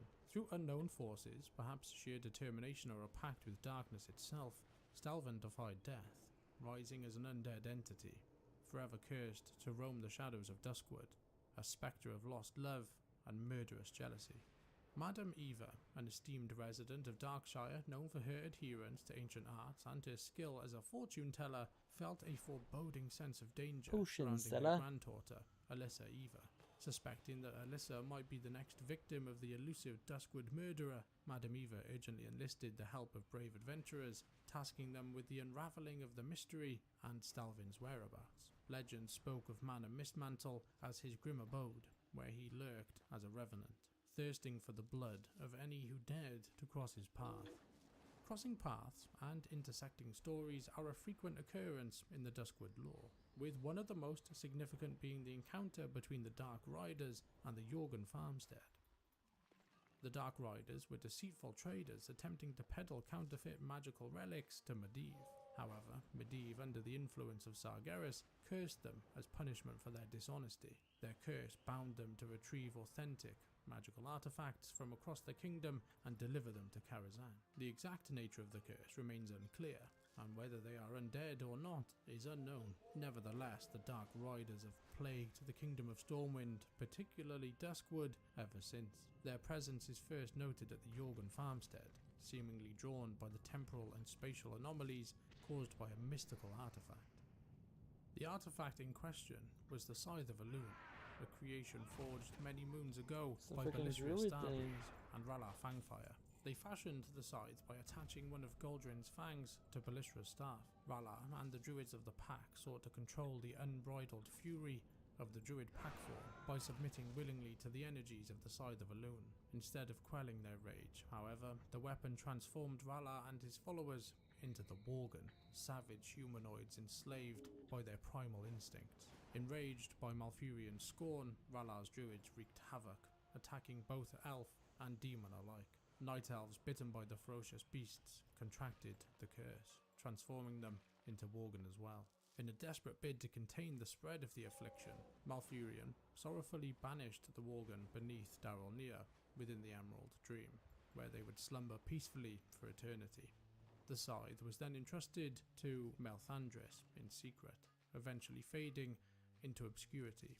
Valinda Starsong, Melthandris' niece, ventured to cleanse Ashenvale of demons after the Third War and sought Elune's aid in her quest. At the shrine of Melthandris, she stumbled upon the hidden Scythe of Elune. The artifact possessed the ability to weaken the boundaries of time and space. Holding the scythe, Valinda received a vision of chaos, the Worgen. Realizing the scythe's true power, she communed with the Worgen, not through speech, but through a deeper understanding. As she channeled more of the scythe's energy, the barriers weakened further, drawing the Worgen to Azeroth. Learning of the Archmage, Arugal, and the involvement in summoning Worgen, she journeyed to the Eastern Kingdoms, seeking his aid. In Duskwood, Valinda encountered hostility at Roland's Doom, where she was attacked by Varkas. During the confrontation, a dynamite explosion claimed the lives of Valinda, Varkas, and his minions, entombing the scythe within the cave. The formidable weapon was later discovered by members of the Defias Brotherhood during a mining excavation, and among them was a nervous member named Jitters. Upon touching the weapon, Jitters unwittingly triggered its summoning effects, causing the mind to be overrun by Worgen, who mercilessly tore the men apart. Amidst the chaos, Jitters managed to flee with the weapon, and during his escape he misplaced it in the surrounding woods as he sought refuge. Escaping Roland's Doom, he sought refuge in Darkshire, where he purchased a blank book from Clerk Daltrey and lodged for several days at the Scarlet Raven Tavern, spending his nights recording his thoughts in his journal. Departing abruptly, he hastily retreated to the barn on the Jorgen farmstead. The appearance of the scythe had attracted the attention of the Dark Riders, and upon arrival to the farm, they ruthlessly slaughtered the family of the farm's owner, Sven Jorgen, all before Jitter's eyes. Despite these murders, the scythe was not found.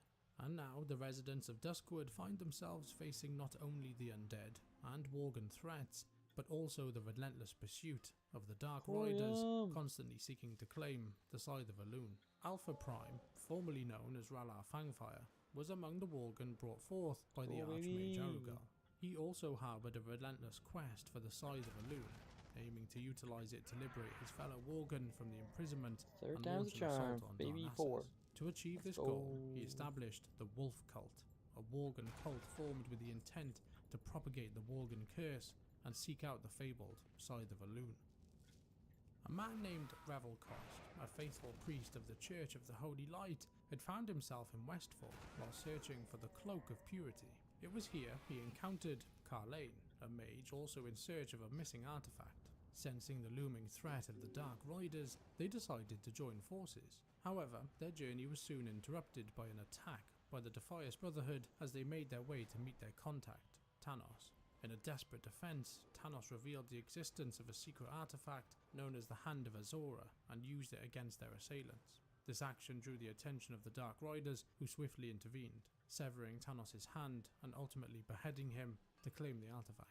This encounter with death was not Revel's first. Years ago, his family had fallen victim to a savage attack by the summoned Worgen. Filled with determination, Revel mounted a horse to pursue the Dark Riders, while Carlane returned to Elwyn to report Tanos' tragic demise. Upon his return, Carlane found his home desecrated and his son Mardigan missing. His search for answers led him to Darkshire, where he learned that his son had been investigating the Wolf Cult, but had vanished while following leads. With the report of Dark Riders spotted at Manor Mismantle, Carlane's path converged with Revel's once again. For Revelcost, this convergence presented an opportunity for revenge against both the Dark Riders and the Worgen of the Wolf Cult, a chance he could not afford to miss. While tracking the Wolf Cult in Duskwood, Revelcost's group encountered Jitters. who was hiding in the ruins of Raven Hill. Jitters revealed that the scythe had resurfaced at Roland's Doom, and that the Dark Riders were in pursuit of it. However, it seemed that the Wolf Cult had already obtained the scythe and were using it for sinister initiation rites. After eliminating the cult members situated in Duskwood, Revel retrieved the scythe from the mine. Upon the request of Brink, an operative from the Stormwind Intelligence Agency who had been tasked with recovering stolen artifacts, Revel devised a plan to ensnare the Dark Riders using the scythe as bait. Following the ambush, Brink took possession of the scythe with intentions to deliver it to a night elf named Valorn Stillbow. After this small defeat, the Dark Riders withdrew into the shadows. We will conclude the saga of the Dark Riders following our discussion on the Cataclysm's events. As the conflict with the Worgen persisted in the area, a particular family garnered increasing support for their unwavering commitment to combat the horrors plaguing Darkshire. The Kervin family staunchly dedicated themselves to battling demons, abominations, undead, and particularly the Worgen. Recognizing that their influence did not quite match that of the Night Watch, Jonathan Kervin determined that their foremost objective would be to stem the growth of the Worgen population in Duskwood. In addition, they provided assistance in the struggle against Morbin Fell. After some time, following the Cataclysm and the resurgence of Deathwing the Destroyer, Duskwood witnessed its fair share of upheaval. A few Gilneans arrived in Duskwood, among them Tobias Mistmantle, who arrived in Darkshire seeking his brother's Stalvin's whereabouts. He temporarily stayed in the town to investigate. However, the residents were reluctant to discuss the matter until Tobias met Clerk Daltrey, who had assisted in the initial inquiry into the Duskwood murderer. Seeking the truth, Tobias consulted Madame Eva, who sent him and an adventurer to Manor Mistmantle. There, Tobias confronted the undead murderer his brother had become. Tobias, revealing he had been afflicted by the Worgen curse, enraged in a fierce battle with his brother, and with the help of the adventurer, managed to defeat Stalvin. Following the Cataclysm, Duskwood faced another threat. Despite being previously defeated by adventurers in Raven Hill, Morbin Fell returned as a lich, posing a renewed danger to the region. Once again, adventurers were called upon to confront this necromancer. Previously, Morbin Fell had been vanquished with Morbin's Bane, a holy artifact capable of dispelling his protective enchantments. Seeking out the scattered pieces of the Bane within Duskwood's depths, adventurers repaired it and used it to weaken Morbin's shield, ultimately defeating him once more. Following his demise, Morbin's Bane, also known as the Torch of the Holy Flame, was placed outside his former abode to keep the undead subdued by Watcher Sarah Lattimore. Amidst Azeroth's turmoil caused by the cataclysmic return of Deathwing, the battle against the Worgen of Duskwood persisted.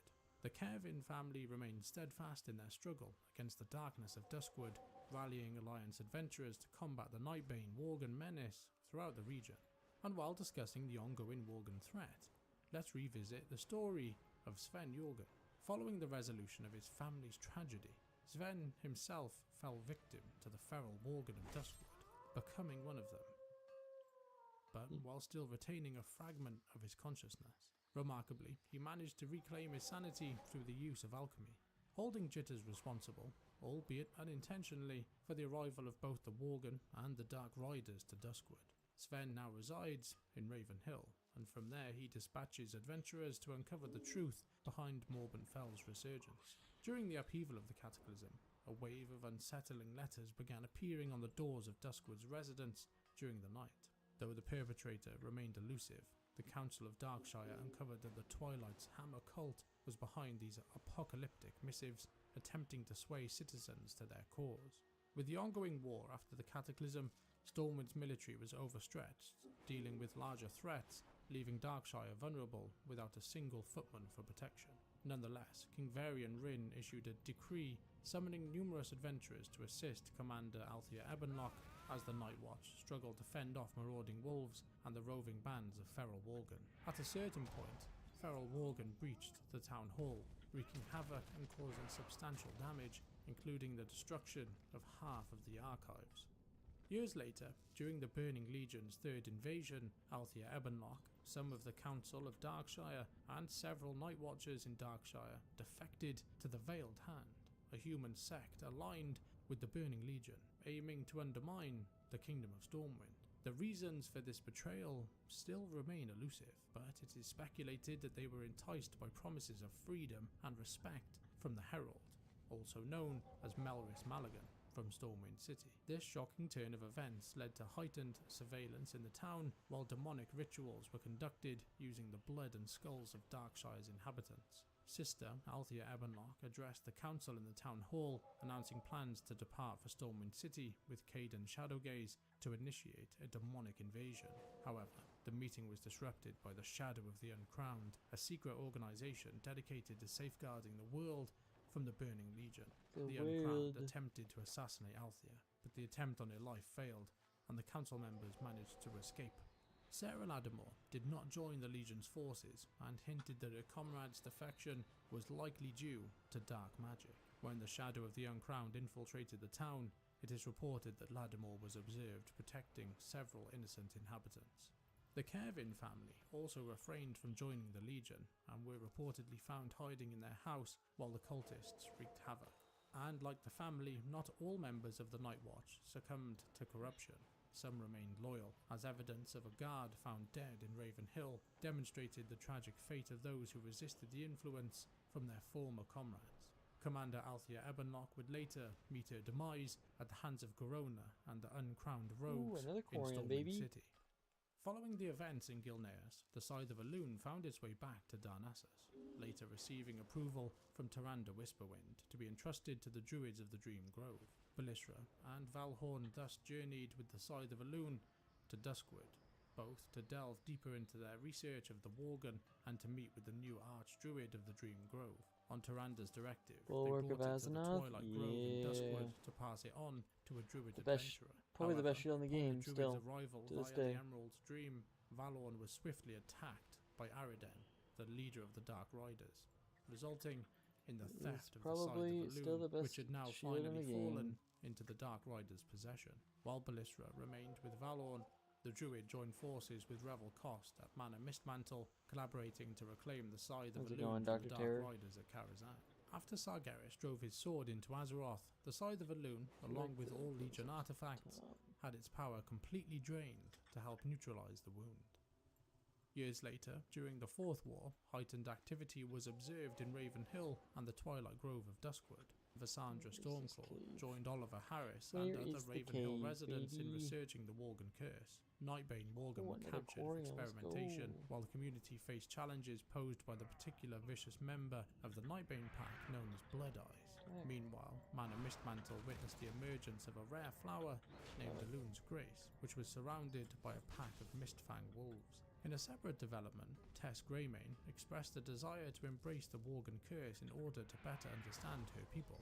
When her father hesitated to comply, Tess and a Gilnean adventurer journeyed to Duskwood seeking guidance from Vassandra Stormclaw. While Tess pursued her own tasks with the Druid, the adventurer embarked on a mission to capture Blood Eyes, collect fangs from the Mistfang wolves, and retrieve Elune's Grace. These items were then used by Vassandra in the Twilight Grove to summon Goldrin through a dream portal, granting Tess a vision wherein she experienced the fall of Gilneas as a Worgen. Following the demise of the defected Althea Ebonlock and her treacherous associates within the Night Watch, Sarah Lattimore ascended to the position of commander within the uncorrupted Night Watch. In the aftermath of the Fourth War, a human necromancer seized the Torch of Holy Flame, an essential artifact maintaining control over Duskwood's undead from Forlorn Row. With the intent of amassing an undead army, the necromancer's forces assaulted Commander Lattimore at Raven Hill, resulting in the death and reanimation of numerous watchers. Meanwhile, Flynn Fairwind and Matthias Shaw travelled to Duskwood on a quest for treasure. The two discovered Sarah wounded and afflicted with a decaying ailment following her confrontation with the necromancer who had pilfered the Torch of Holy Flame. Flynn administered a healing potion, saving her life before escorting her back to Darkshire for further care under her watchful comrades. Following the defeat of the Necromancer and the recovery and purification of the Torch of Holy Flame, Sarah met with Shaw and Flynn at the Scarlet Raven Tavern to express her gratitude for their role in safeguarding Duskwood from the undead menace. Shaw acknowledged the Night Watch's crucial contribution and pledged to send reinforcements from Stormwind in light of the lingering threat alluded to by the Necromancer. Before departing Duskwood, Shaw entrusted the Night Watch with Flynn's treasure map. Grateful for their assistance, Lattimore and her watchers retrieved the treasure for them, a hand mirror as a token of appreciation for them both. Sometime later, amid Death Rising, a widespread scourge assault targeted numerous regions within the Kingdom of Stormwind, including Duskwood. In response, forces from the Stormwind Army and the Argent Crusade were deployed to safeguard the area and its populace against the undead onslaught. Following the resurgence of the Dragon Isles, the Night Watch still remained vigilant in Duskwood, and after 2 decades of dedicated service and after bearing witness to the region's numerous trials, Corsten Willard, one of the organization's most steadfast watchmen, opted to retire. Seeking adventure and a change of scenery, he chose to join the Dragonscale expedition, longing for a taste of adventure and maybe just a little bit of sunshine. And on that topic, not that the inhabitants would notice, but it's time to let the sun set over Duskwood. Our narrative of these forests must come to an end. As the shadows lengthen and the last embers of twilight fade, we come to end our journey through the haunting tales of Duskwood. From the tragic fate of the Lattimore family to the valiant efforts of the Night Watch against the encroaching darkness, we've delved into the depths of this forsaken land, uncovering stories of love, betrayal, and redemption. Is still going. Through our exploration, we've witnessed the resilience of its inhabitants, from the brave defenders like Sarah Lattimore and Revel Cost, to the ordinary citizens who faced unimaginable horrors with unwavering courage. Each twist and turn of this narrative has revealed the enduring spirit that refuses to be extinguished, even in the darkest of nights. But as our journey concludes, let us not forget the lessons learned amidst the shadows. And yet, in the heart of perpetual night, Duskwood remains illuminated by the resilience and the tenacity of its people, forever etching their stories into the narrative of Duskwood.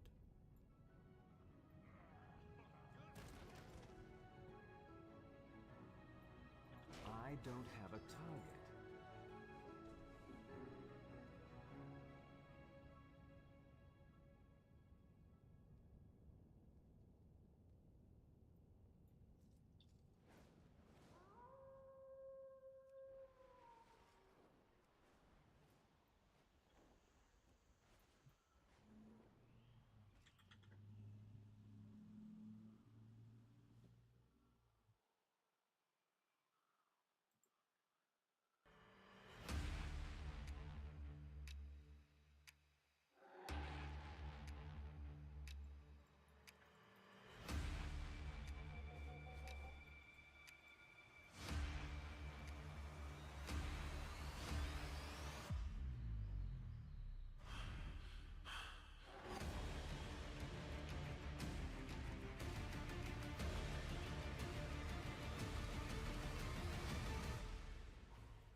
Burning Crusade.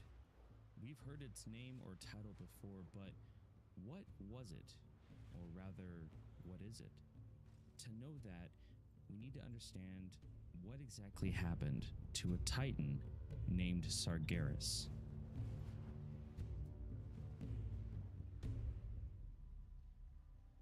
The Pantheon left Azeroth in hands of the Keepers and continued their journey into the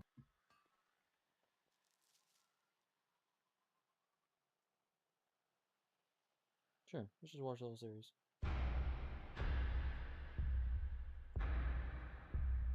I didn't know this was a series thing. That was just a random lore video about TBC.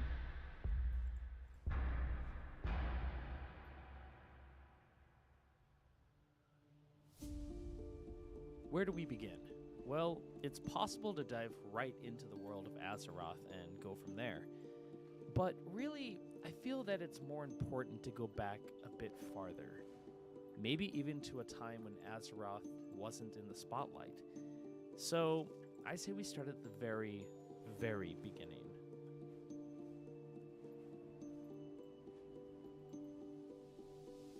Before there was life, before even the cosmos took form, there were two opposing forces, light and void.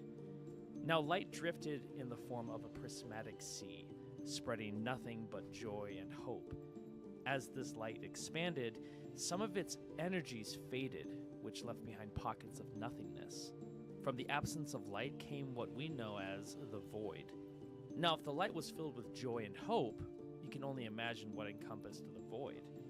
It was a dark and vampiric force with a single purpose: to devour all energy.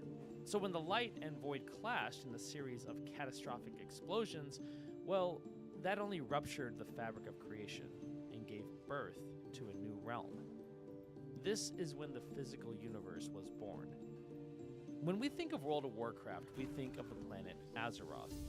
But this place that we've adventured in for years upon years is but a small part of the big picture.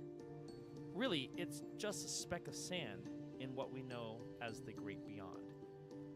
The Great Beyond is the physical universe. It's literal space filled with stars, worlds, and civilizations, all created from the energy produced from the clash of light and void.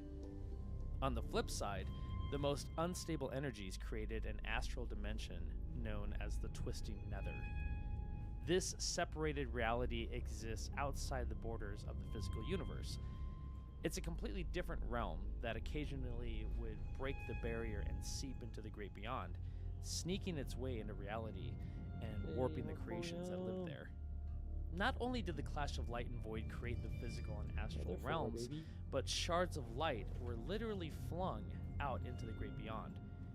These sparks of light would then combine with worlds and create what we know as creatures, both wondrous and terrible. The most common forms of life were the elemental spirits, beings made of fire, water, earth, and air. These elemental creatures were native to nearly every physical world within the Great Beyond. Now and then, clouds of fractured light gathered and gave life to beings with far greater power and potential. One of those beings were called the Naru, creatures filled with an immense amount of holy energy. And as they gazed out across the universe, they saw a realm of limitless possibilities in which they could spread hope and nurture life wherever they could find it. The other beings that were created from these sparks of life were the Titans. Their spirits, which are known as world souls, formed deep in the center of a small number of planets. These world souls slept for ages, and when they awoke as living worlds. Now, this doesn't mean that the Titans themselves are planets floating through space, but rather that they're cosmic entities birthed from a planet. The difference between the Naru and the Titans is this. The Naru set out to safeguard all of life, while the Titans wandered the Great Beyond, seeking for others of their kind. So who was the first Titan to wake from its slumber? Legend states that it was Aman'Thul, but nobody knows when or why. What's really sad about Aman'Thul is that he was alone. No other Titan had emerged from their slumber yet. This sparked him to begin exploring the Great Beyond, searching for other Titans to be woken up. And he did, in fact, find other worlds that held sleeping Titans inside. Once found, he nurtured the newly found planets and raised the Titan from its sleep. And those who woke up devoted themselves to the search for others of their kin. Aman'Thul and his siblings, or rather the other Titans, later became known as the Pantheon. Now, the Pantheon was aligned with order and stability, possessed a natural affinity to the latent magic in the universe. And they knew that they were powerful, but they bound themselves to a code of temperance toward any civilization that they encountered. Order was crucial, and they learned that really quick when it came to finding other sleeping Titans. They followed a certain protocol when dealing with a world that held a sleeping Titan inside, or rather a world soul. First, they would calm down the elemental population, that being creatures of earth, fire, wind, and water. Then they would reshape the world, forming mountains, rivers, and seeding a myriad of life forms across the land. In doing this, they hoped to call forth the world soul and bring it to maturity. But most of the time, the worlds that the Titans visited proved inert. Even if a world was visited and it didn't contain a world soul at its core, the Pantheon still vowed to maintain and protect it. To help do this, they established primitive life forms to uphold the integrity of the world. But as a failsafe, the Pantheon also placed colossal machines in the surface of the planets that they had shaped. These machines could be used in a way so that the Titans could monitor the state of everything happening on that particular world, and should the need arise, purge the planet of all life should the evolutionary paths lead to disorder and chaos. This is when Amanthul called upon a mysterious race known as the Constellar. These large humanoid-shaped constellations observed the many worlds that were ordered by the Titans. They stayed vigilant for any sign of change, instability, decline, pretty much the downfall of the evolution of life on a planet. And it was the Constellar that would initiate the failsafe procedure to wipe out all life from a world in hopes to reset the evolutionary process. As time passed, the Pantheon found fewer and fewer world souls. They were rare, but that didn't stop them from continuing their search. The Titans knew that the universe was vast beyond measure. Even after epochs or epochs or however you want to pronounce it, they had only searched a small corner of creation within the great beyond. And while all of this was going on, the Pantheon had no idea what was lurking in the distant reaches of the universe. Now, if you've played World of Warcraft for any significant amount of time, then you've heard of something called the Old Gods. But what's talked about less are the Void Lords. When the Great Beyond came to be, dark spirits looked to twist reality into a realm of eternal torment. These dark spirits were known as the Void Lords. As the Pantheon searched for their kin, the Void Lords watched and grew jealous of their power. So, they figured that the next best thing would be to corrupt one of the members of the Pantheon into an instrument of their will. In essence, they wanted to create a powerful, dark titan. But something held the Void Lords back from achieving their goal. They struggled to manifest themselves in the physical universe. Whatever influence they could seep into reality warped and changed some of the lower life forms found on certain worlds. But regarding a titan, a member of the Pantheon, it just didn't seem to work. They couldn't corrupt one. So it was back to the drawing board for the Void Lords. And in the end, they decided that the only way to corrupt a titan would be to start the process when they're most vulnerable, while it was still sleeping as a world soul. But the Void Lords didn't know which worlds held a sleeping titan at its core. Now, since they couldn't leave the twisting nether, they took a chance and created dark creatures that would hurl out into the physical universe in hopes of crashing into a planet. And if they were lucky, that planet would contain a world soul. These dark creatures would later be known as the Old Gods. Now, the Titans were aware of void energies, but they had no clue that the Void Lords and the Old Gods were even in existence. And this is because the Pantheon's attention was fixated on a much more immediate threat. Look at my first demons. Creatures that had been born from the twisting nether. Creatures that hungered for nothing less than the destruction of all life in the universe.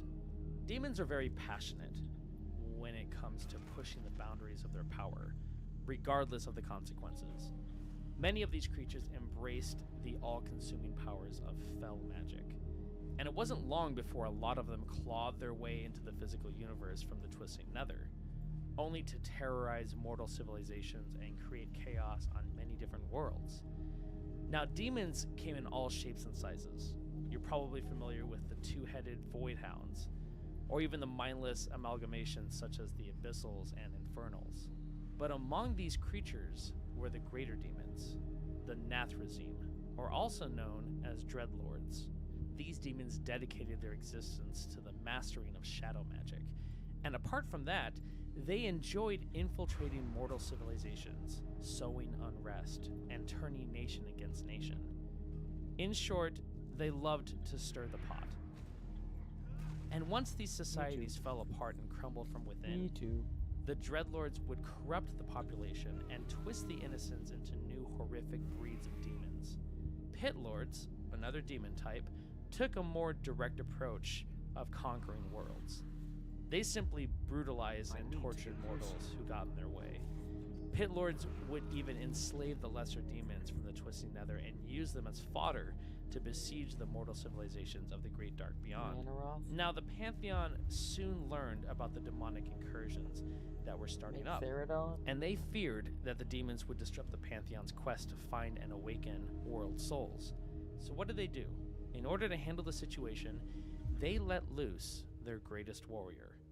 They let loose a titan named Sargeras. Let's go. Out of all the members of the Sargeras. Pantheon, Sargeras displayed unmatched courage and strength. And because of that, he was the best choice in order to eradicate the demons that had slipped into the physical universe from the Twisting Nether. He didn't waste any time. Sargeras moved quickly to worlds that were erratic with volatile energies.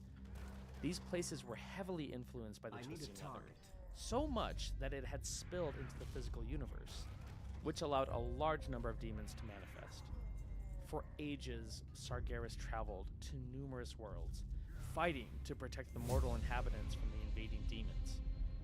Not only did he battle, but he also witnessed the demise of entire civilizations, as they were warped into depraved aberrations. Because of this, Sargeras began to feel an overwhelming sense of helplessness.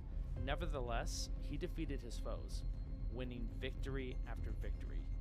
And as he engaged with these demons more and more, he realized that some had learned to wield void energies.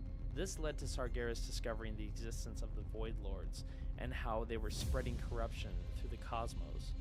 This concerned him, and he thought, what were the powers of the Void planning? And what could their existence mean for the universe?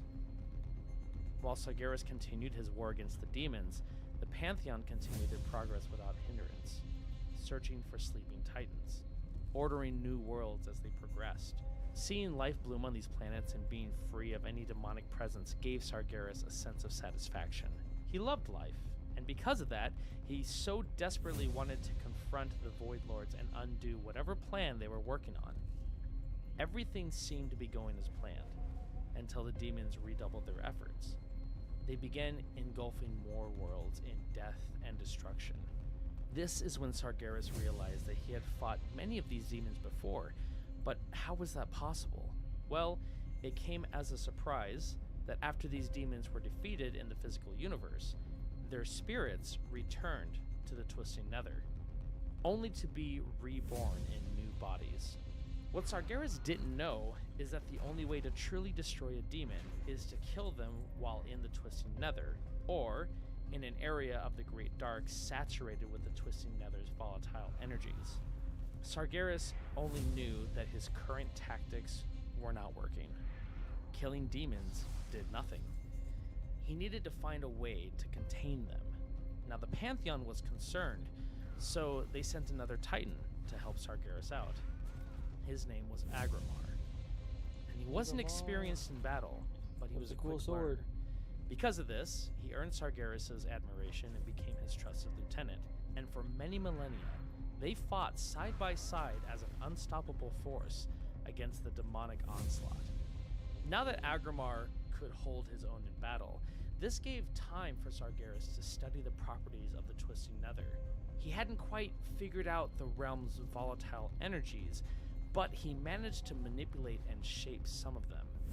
With this knowledge, he forged a prison within the Twisting Nether called Mardoom, or also known as the Plane of Banishment. It would act as an impregnable pocket dimension from which nothing could escape. Now, demons would no longer be reborn after being defeated. They would simply be contained in this prison for eternity. As Sargeras and Agramar's campaign continued, the prison became overflowed with demons and their destructive fell energies. After a while, these energies became so great that they began tearing through the veil between the Twisting Nether and the physical universe. The prison began appearing in distant parts of the Great Dark as a burning, verdant star.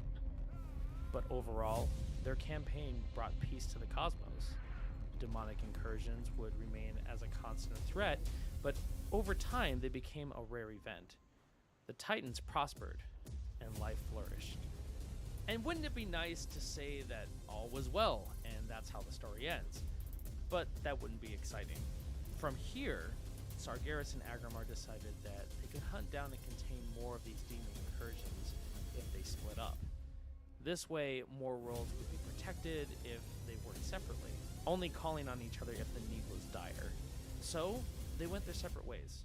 This is when Sargeras discovered the full horror of the Void Lord's plans. He had been drawn to a very remote corner of the Great Beyond, only to find a world consumed by the void. This would be his first interaction with the old gods, as he found them festering on the world's surface. But this wasn't just any world. Sargeras quickly realized that a titan was sleeping within. He heard the world soul's dreams, which is how he found out. The terrifying thing is that these dreams were nightmares, not the pleasant dreams that world souls usually have.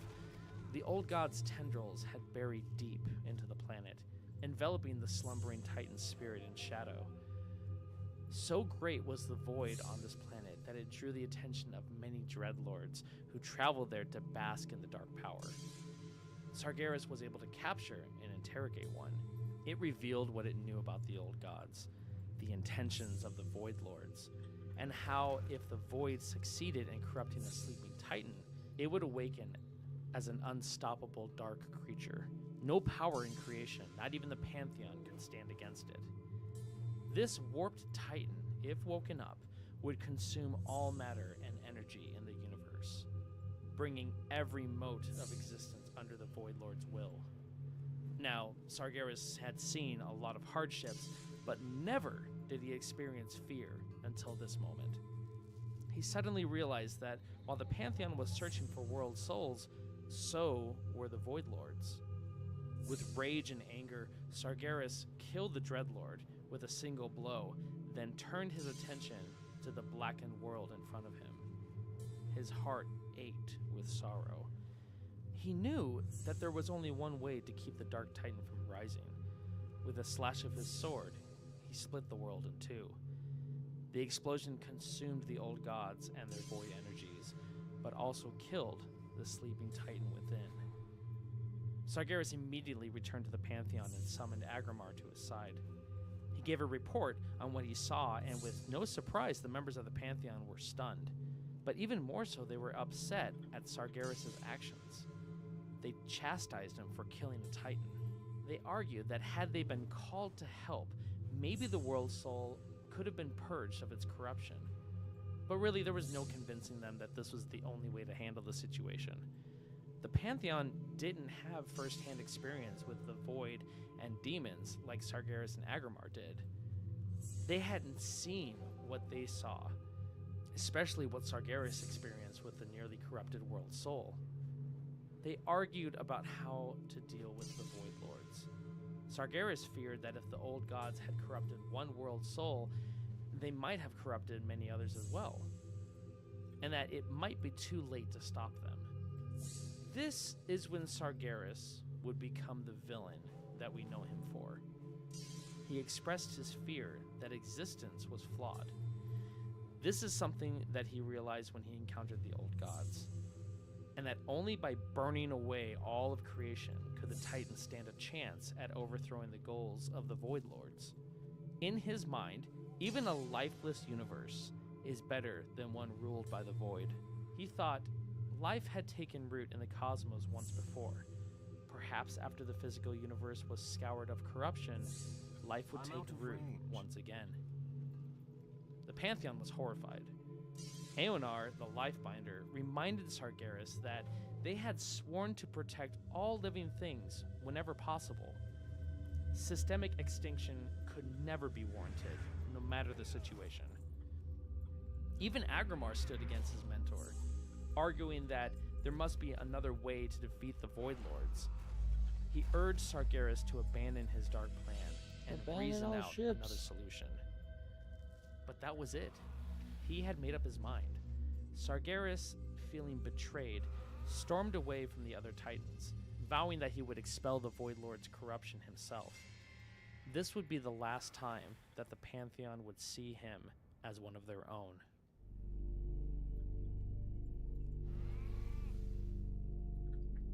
For ages, the Pantheon continued to search for more world souls. Sadly, they didn't find any. They wondered at times if their search was in vain, but they continued to press forward, knowing in their hearts that more world souls existed. Though they didn't know it, a new world was taking shape in an isolated corner of the Great Dark. Even more so, deep within this world's core, the spirit of a mighty and noble titan stirred to life. One day, this new world would be known as Azeroth. While this new titan formed, elemental spirits roamed the surface. And over time, they became more erratic and destructive. But why is this? What stirred the elements into a frenzy? Well, because the world's soul was so vast, it had drawn in and consumed the fifth element, that being spirit. Without its presence, Azeroth's elemental spirits descended into chaos. So what remained was earth, fire, wind, and water, each led by their respective lords that reigned over the lesser elements on the planet. Those being Alkair, the Wind Lord, famous for sending minions to spy on his enemies and sow distrust among their ranks. Ragnaros, the Fire Lord, who embraced brute force to take out his foes. Therazane, the Stone Mother, known for her impenetrable fortifications. And Neptulon, the Tidehunter, who raised tidal waves to combat his opponents. Basically, all four of them hated each other and waged war for an untold millennia. Dominion over Azeroth was in a constant shift between factions. Then, the Old Gods arrived. Crashing down into Azeroth's surface from the Great Dark, the Old Gods embedded themselves in different locations across the world. They were large, multi-eyed, disgusting mounds of writhing shadows that posed nothing more than a direct threat when looked at. Apart from the corruption that spread from their landing sites, these cancerous beings were also wearing the works on digging deep to the world's soul below. Not only did their corruption spread, but it also gave rise to two new races. The Noraki, also known as the Faceless Ones, and the Akir, insectoids of incredible strength and resilience. Both of these races served their masters, that being the Old Gods, with fanatical loyalty. But what was their use? Why create these races to begin with? Well, first off, they were to expand the borders of the Old Gods' dominions. The Faceless Ones were tasked to erect towering citadels and temple cities around their masters, since the Old Gods were set in place and couldn't be moved. The greatest of these fortifications was built around Yosharaj, the most powerful and wicked of the Old Gods, who was located in the center of Azeroth. Oh, by the way, since we haven't talked about it yet, this is what Azeroth originally looked like. Very different from what you've seen in the game, but we'll go over this more in the future. As these dark cities rose, the Old Gods' dominion would spread and become known as the Black Empire. It didn't take long for the elemental lords to realize what was going on. Knowing the threat that had arrived on their homeworld, they band together for the first time to work in unison against a common enemy. Al-Akir's Tempest joined with Ragnaros' fiery servants to create monstrous cyclones of flame. Therazane raised jagged rock walls to halt her enemies and shatter their temple cities, while Neptulon and his tidal minions swept in, crushing the Faceless Ones and the Akir between the raised stone. But in spite of their power, they could not overcome the Black Empire. No matter how many of the Old Gods' minions they killed, more and more would spawn. In the end, the Old Gods enslaved the elementals and their lords. And with that, the Black Empire crept over the surface of Azeroth, spiraling it into an abyss of suffering and death. Meanwhile, Agramar had continued what Sargeras had begun. He eradicated all signs of demonic influence from one world to the next. Even though he bore the full weight of this task alone, he never gave up.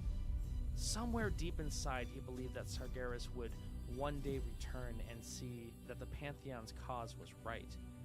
It was then, during his long and lonely journeys, that he sensed the tranquil dreams of a slumbering world soul. A world that the Pantheon had yet discovered. This guy. A planet that would later be named Azeroth. The spirit inside of this world was so mighty that Agramar could feel its dreams, even through the corruption that was covering it. When he arrived at its location, horror seized him. It was the same thing that Sargeras saw with the world that he had split in two. Except the tendrils of the Old Gods had not yet reached the world's soul. There was still time, but the clock was ticking. Agramar quickly sought counsel with the Pantheon, informed them of his discovery, which also confirmed that Sargeras had been right about the Void Lords and their plans. Agramar urged the other Titans to take action before Azeroth succumbed to the Void. Aonar was quick to back him up, and she compelled the other Pantheon members to think of the world's potential. This sleeping titan could exceed even Sargeras' might. The one world soul that could be capable of extinguishing the Void Lords once and for all. Knowing this, it was a unanimous decision to save Azeroth, no matter the cost. The plan? To travel to Azeroth's location, every member of the Pantheon, and purge the Black Empire. I'm in war mode on. But they couldn't do it directly themselves. We have to remember that the Titans, or the members of the Pantheon, were colossal beings. I didn't realize. Even their physical interaction with the planet could destroy the world soul beneath the surface. We have to go back so, to Agremar proposed Stormwind. that they create mighty constructs to act in their place. Yeah, under the guidance of the Forger, I was gonna say, I can just turn it off. One of the members of the Pantheon. I've been getting pretty good luck crafted on an Wormwood army of on, so we should probably enormous stick with it on. the crust of Azeroth itself.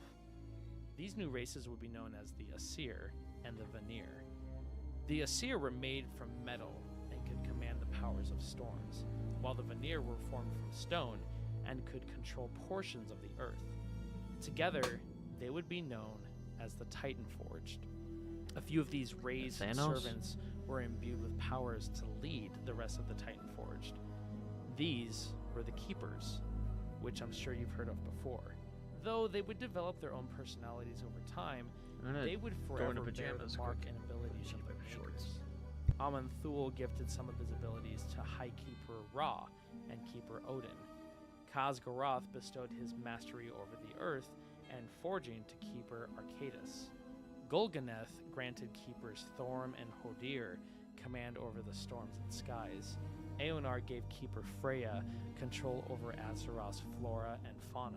And lastly, Agremar imparted his strength and courage to Keeper Tyr, who became the greatest warrior of the Titan Forged. Now the Pantheon was ready. War was at their doorstep. The time to shatter the Black Empire and free Azeroth from its corruption had finally arrived. If you made it to the end of this video, thank you so much for taking the time to listen to this. I'm very excited to get... Let's give that a like. Maybe subscribe. Now where's episode 2? Let's see if I can just go on this channel. Oh, is this all of it? All of it's 6 hours? Sheesh. What is the on right now? 10 hours ago, 13. It's every few days. That's pretty freaking good. Volume 3. It doesn't say it's on this. Dang.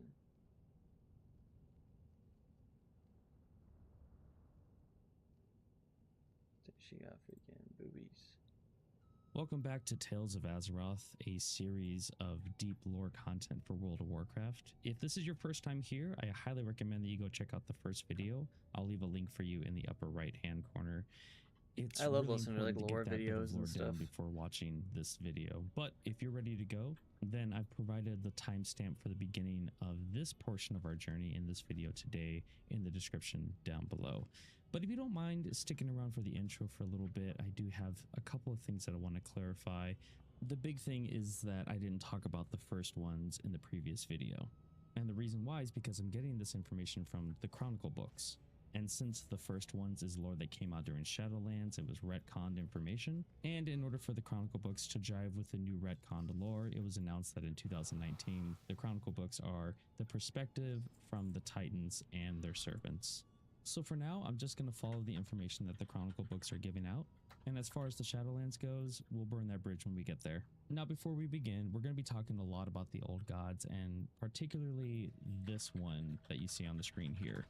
I have a really hard time pronouncing his name, and even if you tell me in the comments how to pronounce it, I'm still going to mess it up, so I ask of you to just be forgiving. Now that that's out of the way, let's jump back in and find out what's going on in the Tales of Azeroth.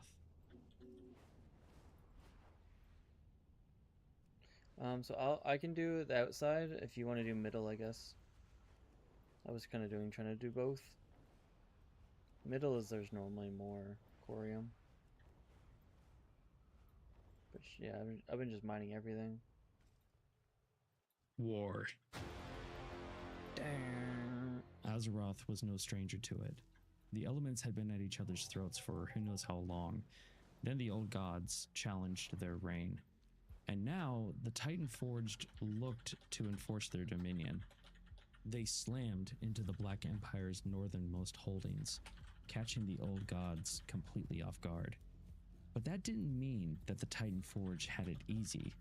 In order to reassert their dominance, the old gods called upon their greatest lieutenants, the Elemental Lords. And it worked. They engaged the Titan Forged, forcing the Keepers to divide and conquer their enemies.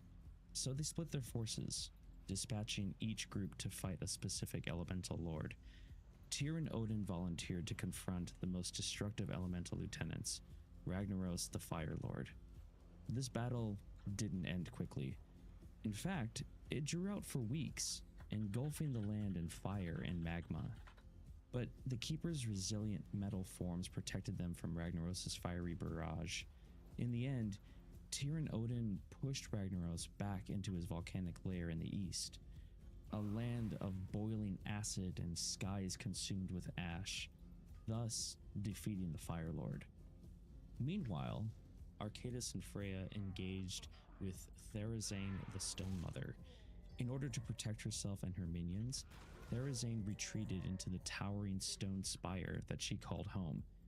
But this wasn't enough. Arcadis used his dominion over the earth to weaken the citadel's foundations and shatter the giants who guarded it. Freya conjured colossal roots from the ground to entangle the fortress. Worming through the stone and crystal, the citadel walls buckled, bringing them down on Therazane's head. In another location, Ra, Thorim, and Hodir fought Alakir the Wind Lord. Using their mastery over the skies and storms, they forced the Elemental Lord back to his lair, located among the highest peaks of Azeroth. Lightning set the skies aflame as Alakir struggled to hold off his foes. Turning his own powers against him, the three Keepers defeated Alakir at the top of his domain. And lastly, Neptulon the Tidehunter and his minions rushed to aid the other Elemental Lords, but were intercepted by Loken and Mimiron. Outmaneuvering Neptulon's forces, Loken moved to unleash his arcane powers to freeze and shatter the water elemental's form, while Mimiron crafted enchanted bonds to imprison Neptulon himself. And thus, the Elemental Lords were defeated. But the Keepers knew that they could not utterly destroy them, because they were bound to Azeroth itself. If they were killed, their forms would simply manifest again in time. But Ra found a solution. Imprisoning the elementals, similar to what Sargeras did to the demons on Mardum, seemed to be the plan. With Helia's help, they were able to create 4 interlinked domains within a pocket dimension known as the Elemental Plane.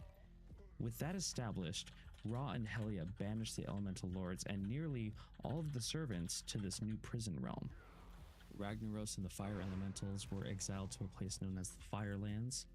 Therazane and the Earth Elementals were contained within the caverns of Deepholm. Alakir and the Air Elementals were imprisoned among the cloudy spires of the Skywall. And lastly, Neptulon and the Water Elementals were sucked into the fathomless depths of the Abyssal Maw. With their leaders gone, the very few remaining elementals that avoided the elemental plane roamed Azeroth's surface. In the end, these beings scattered and abandoned the war. Now that the elementals were no longer a threat, the Keepers turned their attention to the Black Empire's Akiri legions. With many of the insectoids dwelling in the catacombs beneath the surface, Arcadis bent the stones and soil to his will, thus collapsing the Akiri burrows and driving them above ground. Once up top, the Akiri found themselves surrounded by the Titan Forged. The battles that would follow between the two would prove to be unexpectedly vicious. In time, the Keepers destroyed most of the Akiri race. Only small pockets of the insectoids escaped by tunneling deep underground. There would be no counterattack. The victories over the Akir and Elementals lifted the Keepers' spirits. But winning these battles were just hurdles, roadblocks to the greatest battles that were still yet to come. Banding together, they turned their attention to the temple city that was built around the old god Yasharj. Now, as mentioned in the previous video, the Naraki, also called the Faceless Ones, were charged with building towers and citadels around the landing sites of the old gods. And the Titan Forged knew that this location was the most powerful of the Naraki bastions on Azeroth. The Keepers believed they could crush their enemies in one swift stroke. Driving through one swarm of Naraki after another, they battled their way towards the mountainous form of Yasharj. This wasn't an easy push. Many of the broken bodies of Titan Forged and Naraki alike riddled the landscape by the time the invaders breached the city and assaulted the old god itself. Yasharj was more powerful than the Keepers had expected.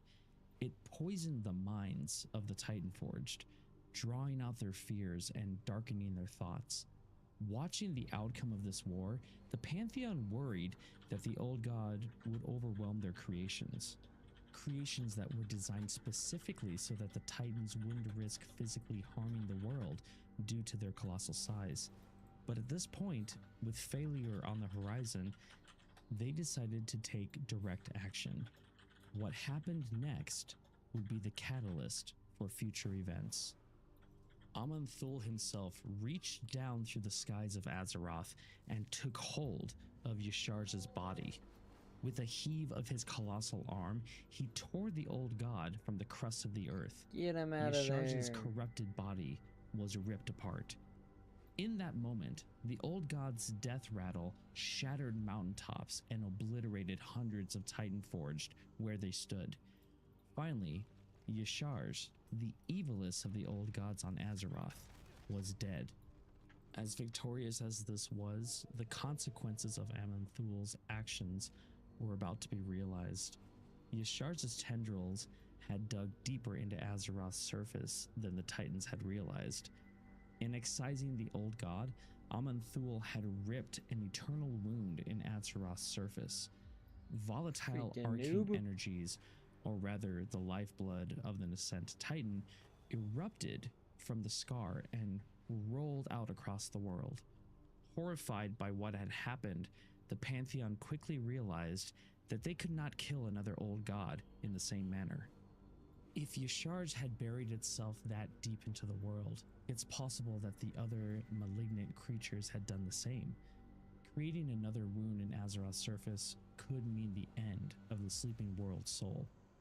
The Pantheon knew that the only course of action was to imprison the old gods, where they lay, containing their evil forever. Easy to do? Not really. But it would be possible with the aid of the Keepers. The plan was this: shatter the last vestiges of the Black Empire by battling each of the remaining old gods directly. Once weakened, Arcadis would create subterranean chambers to contain them, leaving Mimiron to fashion colossal machineries to lock the old gods in place. When the two of them had completed their work, Loken would imbue each prison with a great enchantment that would neutralize the evil emanating from the old gods. With their plans set in stone, the Titan Forge began their campaign. Fighting along their way, they moved to the southeast to the bastion of N'Zoth. Once the old god was overwhelmed, the Keepers used their powers to seal the creature in an underground prison. Moving to the southwest, the Titan Forged marched to the sprawling temple city that had grown around the third old god, Cthulhu. The Keepers and their allies purged swarms of Naraki before assaulting the old god itself and subduing it. Similar to what they had done with N'Zoth, another prison was constructed, and Cthulhu was entombed beneath the earth. With 3 of the old gods contained, only one remained, the vicious and cunning Yogg-Saron. Even with the experience the Titan Forge had now gained, this would prove to be no easy task.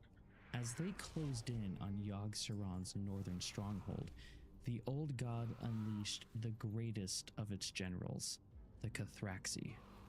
The Cathraxi were monstrous warbringers, larger and more resilient than other Naraki. Apart from their strength and brutal intellect, their dark powers could drive even the Titan Forged to madness. Enraging the remnants of the Black Empire into a frenzy, they swarmed the Titan Forged on all sides. By the time the Keepers and their allies reached Yogg-Saron, their forces had greatly diminished. It didn't take long to realize that they didn't have the numbers to defeat the old god. Not only did they lack the strength, their encounter with Yogg-Saron meant certain death. And they would have died had it not been for the heroic efforts of Odin. Although scarred and battered by war, Odin summoned his waning strength and inspired the Titan Forged to launch a counterattack. Loken weaved a grand illusion spell that forced the Cathraxi to see themselves and even Yogg-Saron as the enemy. As the Black Empire's forces directed their attention toward each other, Odin took the opportunity and cut down his confused foes. The other Titan Forged followed his lead, and together they succeeded in pacifying Yogg-Saron, just like they had done with Cthulhu and N'Zoth. The Keepers buried Yogg-Saron beneath the earth, locking it away in a monolithic enchanted prison. For the very first time in Azeroth's history, peace settled over the world. All four of the elemental lords had been banished to another plane of existence, the Black Empire had been purged, and with that, the old gods had been The only time I've ever raided. heard of like the Black Against Empire all talk odds, about was in Moth. Azeroth had been saved. Never heard But anything now, about it before that. there was work to be done, and the most pressing matter on the table was the scar left behind when Aman'Thul ripped Yasharj from the world's surface. It wasn't just a hole in the ground. This world scar became a constant stream of volatile arcane energy, bleeding and lashing out across the world. If left unattended, the energies would consume Azeroth over time. The Keepers worked day and night, crafting magic wards around the gaping wound to contain the escaping lifeblood.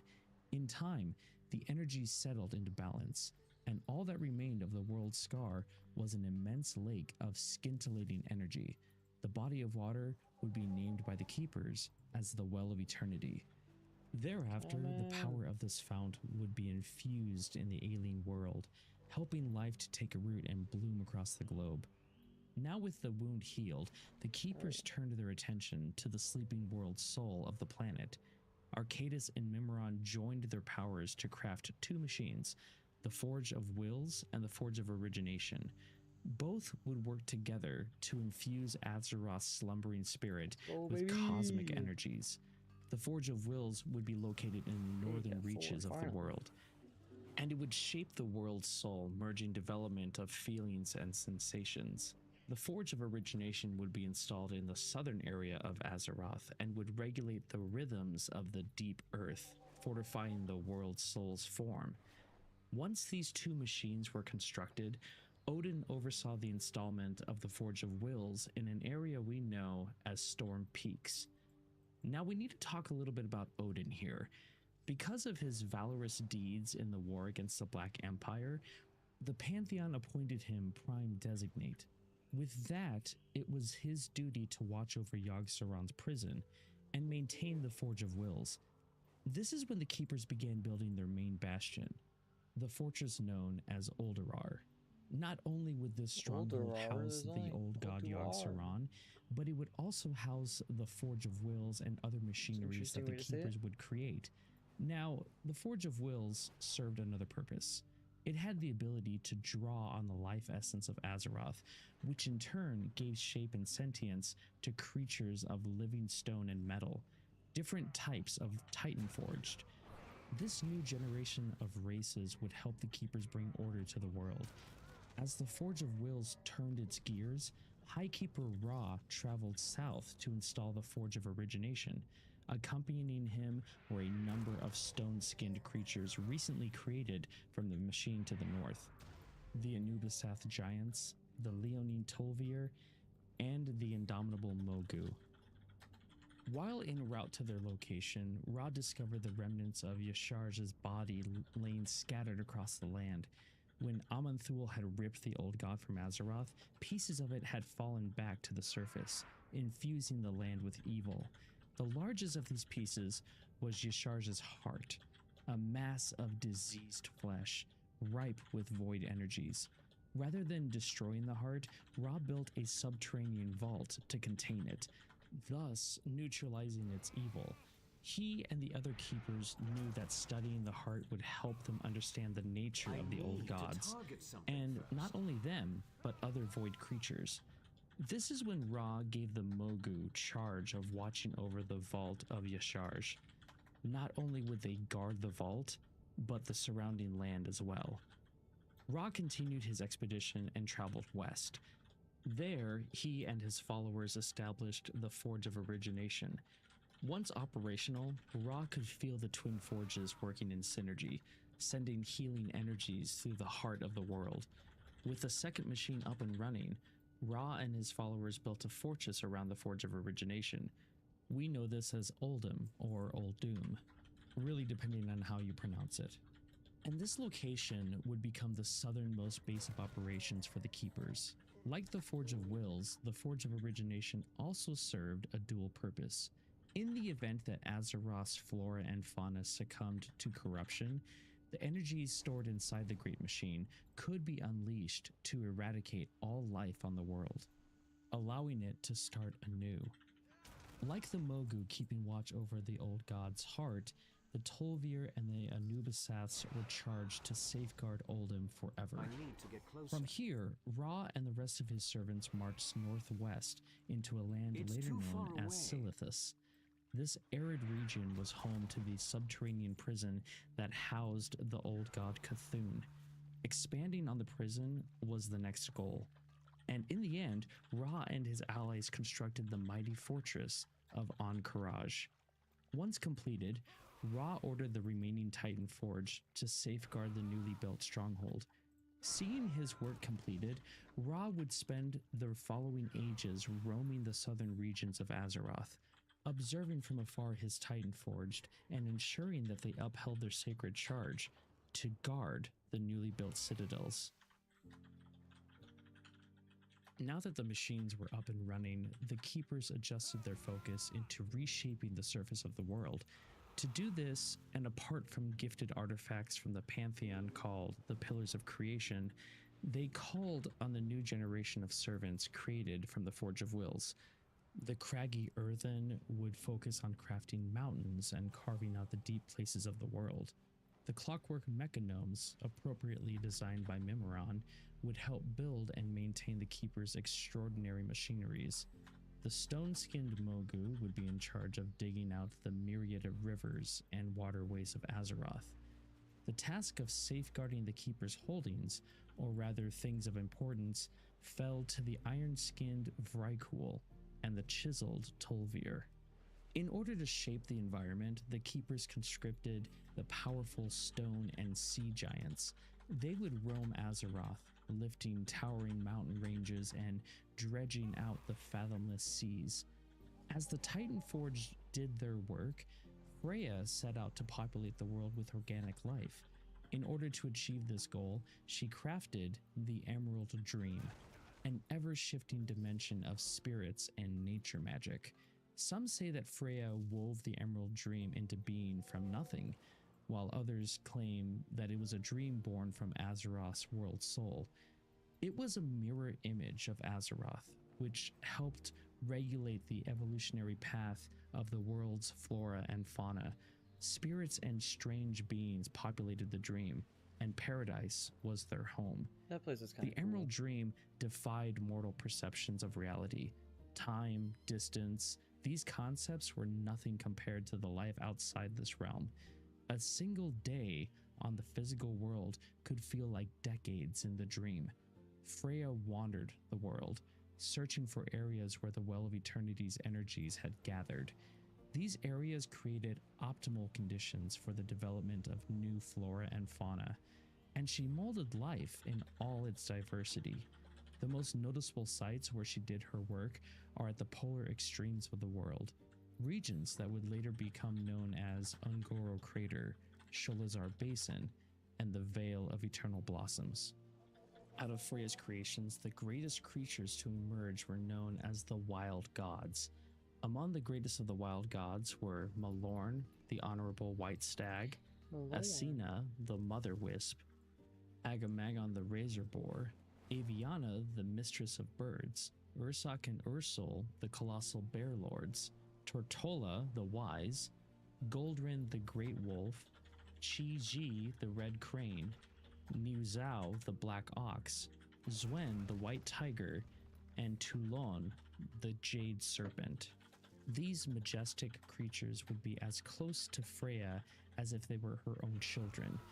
They would wander the physical world at her side, blooming vibrant forests and grasslands with every footstep. But out of all the places they traveled, the most frequent location that they visited was a massive forested peak called Mount Hyjal. It was here that Freya bound the spirits of the wild gods to the Emerald Dream. They would come to symbolize the health and vitality of Azeroth itself. From here on, Hyjal would remain a refuge and sacred place to the wild gods. Not only did creatures come from Freya, but other creatures had emerged from Azeroth's elemental past.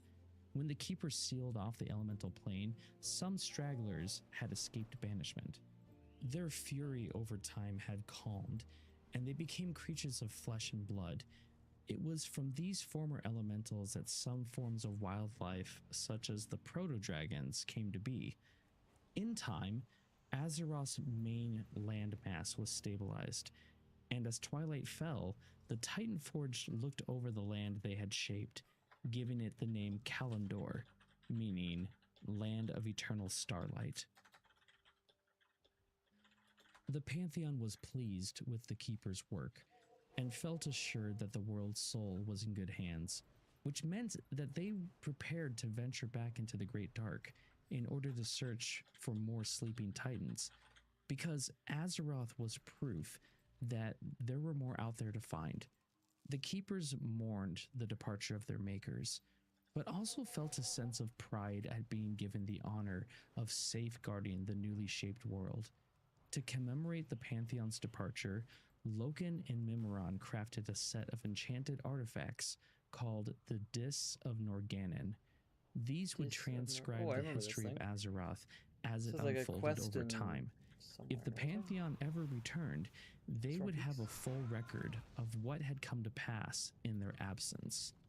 Before leaving, Aman'Thul commissioned the constellar Algalon the Observer to serve as the world's celestial guardian.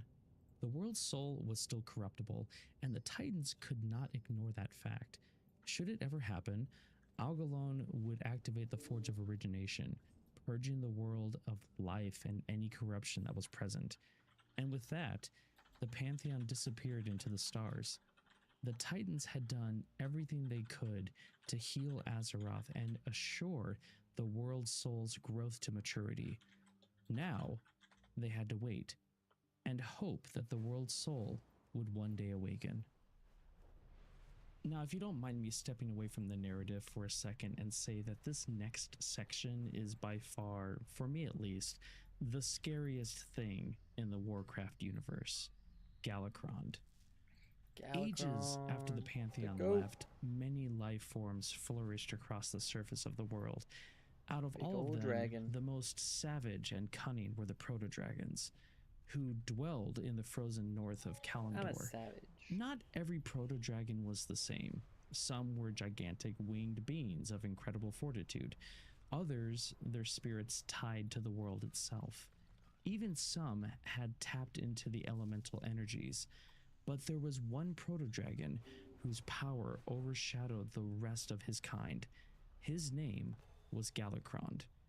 He was the largest proto-dragon to ever soar the skies, so big that the beating of his wings could flatten entire forests. Not only was he strong, but he was a skilled hunter, and he devoured everything in sight. His body swelled to an even greater size, yet nothing could ever sate his cravings. This is where it starts to get real dark. So terrible was his hunger that Galakrond began feasting on other proto-dragons. Not just the living, but also the corpses of the dead. Devouring fallen proto-dragons That's warped disgusting. Galakrond's mind and body with necrotic affliction.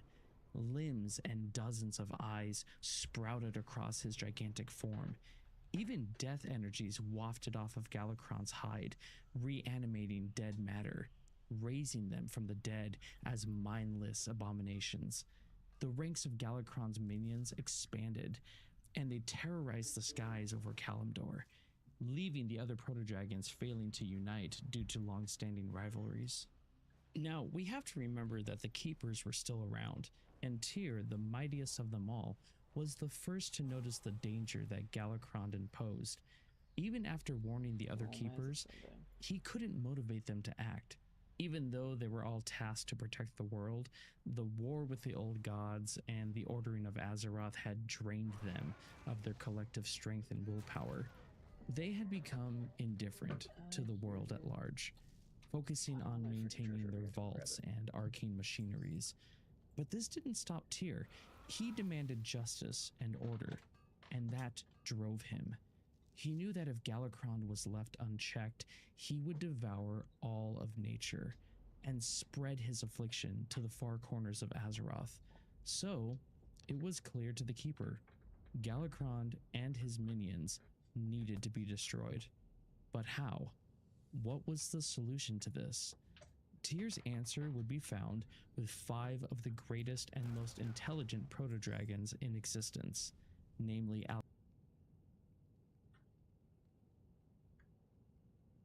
Alexstrasza, Neltharion,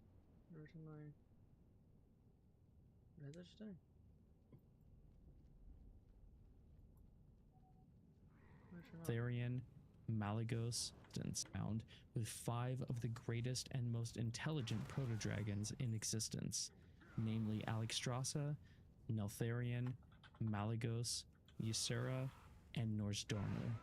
Each creature hailing from different strains while displaying unique powers. Even the 2 sisters, Alexstrasza and Ysera, had their own separate abilities. Alexstrasza could summon fire from her maw. Neltharion possessed incredible strength, and his piercing roar could shatter bone and rock alike. Malygos could breathe frost and encase his foes in solid ice. Nozdormu could assail his enemies with blinding storms of coarse sand, and Ysera's breath could debilitate her enemies, sapping their willpower and throwing them into a deep trance. Tyr beseeched the 5 proto-dragons for aid in taking Galakrond down. Suspicious of the Keeper at first, they soon agreed to fight by his side. Under Tyr's guidance, the 5 proto-dragons battled Galakrond and his minions.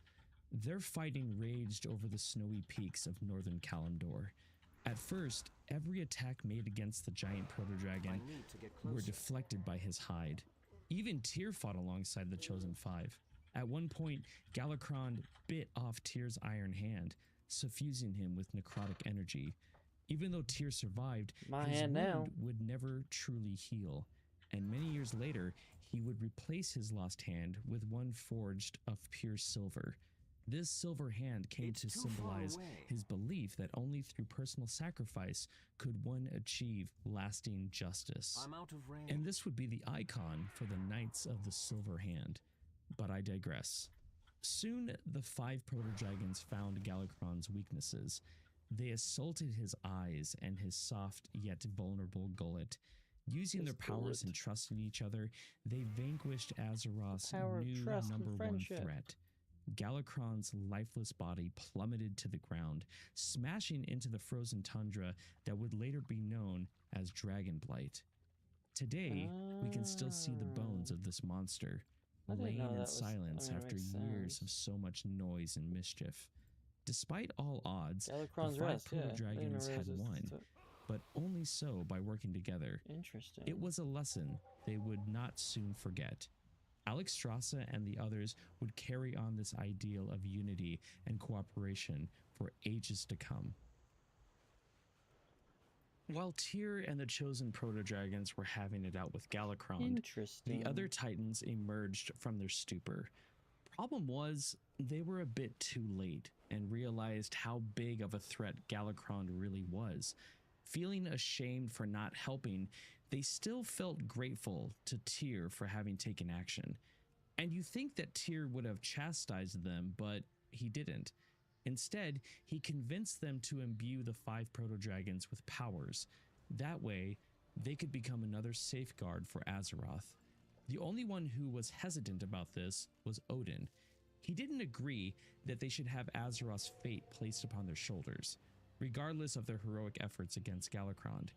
Odin saw these proto-dragons as primitive life forms, and believed that only the mighty Titan Forged could be trusted to protect the world. As Prime Designate, Odin argued that he had the final decision on how to proceed, but he was outnumbered. The rest of the Keepers believed that through bravery and self-sacrifice, the proto-dragons had earned the right to act as Azeroth's guardians. In the end, they blew off Odin's continued protests and moved forward with their plans. The Keepers journeyed to the resting place of Galakrond. Even Ra made his way up north from the lower regions of the land. Once there, the Keepers channeled their powers that were granted to them from the Pantheon into the 5 proto-dragons. Ra channeled his powers from Amon'Thul into Nozdormu, granting him mastery of time, and thus becoming known as the Timeless One. Freya imbued the energies of Aeonar into Alexstrasza, becoming known thereafter as the Lifebinder, devoting everything that she was to the stewardship of the living world.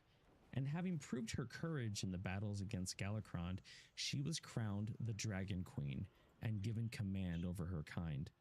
Freya also besieged Aeonar to bless Ysera with nature's influence. She was charged with keeping watch over the wilds of Azeroth from within the Emerald Dream. WoW lore, baby. Bound to this eternal realm, she new descended series into an of us endless just trance found in and became episode known 2. as the Dreamer.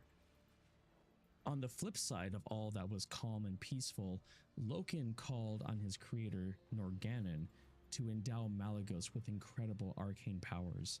Henceforth, he would be known as the Spellweaver, and the limitless realms of magic would be his to share, explore, and protect. Lastly, Arcadis requested from his creator, Khazgoroth, to bestow a bit of his power onto Neltharion. He would be later known as the Earth Warder, and would be given charge over the mountains and deep caverns of the earth. For many long years after, Alexstrasza would deem him as her greatest friend and confidant. With these new powers came a new appearance. Nozdormu's hide took on a bronze hue like a sea of shimmering golden sand. Alexstrasza's scales turned a deep shade of red. Ysera became a vibrant green to reflect her new connection with nature. Malygos turned an icy blue color while his scales radiated potent arcane energies, and Neltharion's rough hide became an earthy black. From that day forward, the 5 extraordinary beings would become known as the Dragon Aspects. And with that, the Keepers created a new species to help the Aspects protect the world. They would serve as their consorts and allies. In doing so, the Keepers magically altered hundreds of proto-dragon eggs. And it's from these eggs that these creatures would be born in the image of the Aspects. This new race, and like known all as that dragons, storyline, that's kind of cool would form too. the 5 famous flights: bronze, red, green, blue, and black. Each flight would serve a different dragon aspect, but would be bound by their duty to protect Azeroth. Plus, in order to strengthen this bond, the Keepers forged a grand tower in northern Kalimdor called Wormrest Temple, serving as the heart of the dragon's culture, a place where they could gather and discuss their activities. Satisfied with their work, the Keepers disappeared back into their lairs, leaving the Aspects to watch over the living creatures of Azeroth. Now, shortly after, this is when the events of this book takes place, the War of the Scaleborn. I've read this book, and overall, it's good. In fact, the first time I saw this novel was at BlizzCon 2023. It's the reason I got back into making more WoW content. We could dive into this story, talk about the primal incarnates, the civil war between the proto-dragons and the aspects that lasted hundreds of years. But in doing so, we would have the possibility of becoming sidetracked and leave the orientation that the Chronicle books are giving. Or, as some would call it, the history of Azeroth per the Titan's point of view. I like to call it the true and original canon, but everyone has their opinion. So for now, we'll move on from this part of history and revisit it in a later video. While the aspects were being given their powers to become the aspects, Odin stayed back in Uldurar, fuming with anger that his allies acted against his wishes. He believed with all his heart that the aspects would fail in their charge to safeguard the world. So, to counteract the possibility of failure, he created an elite army of his own design, one that he could call on to protect Azeroth should the need ever arise. To fill the ranks of this force, he looked to the mighty Vrykul. He saw them, above all other Titanforged, as the perfect expression of the warrior spirit. When Tyr and the other keepers returned to Uldurar, they demanded that Odin abandon these plans.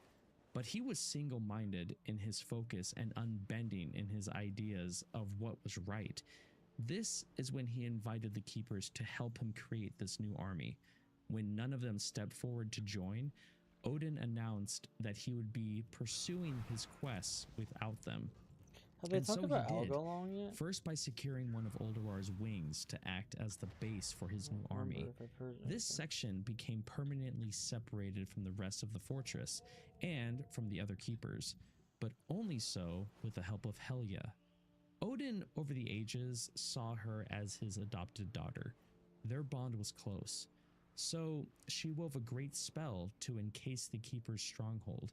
Then, focusing all her power, she ripped the colossal chunk of Uldurar from the earth and lifted it into the cloudy skies.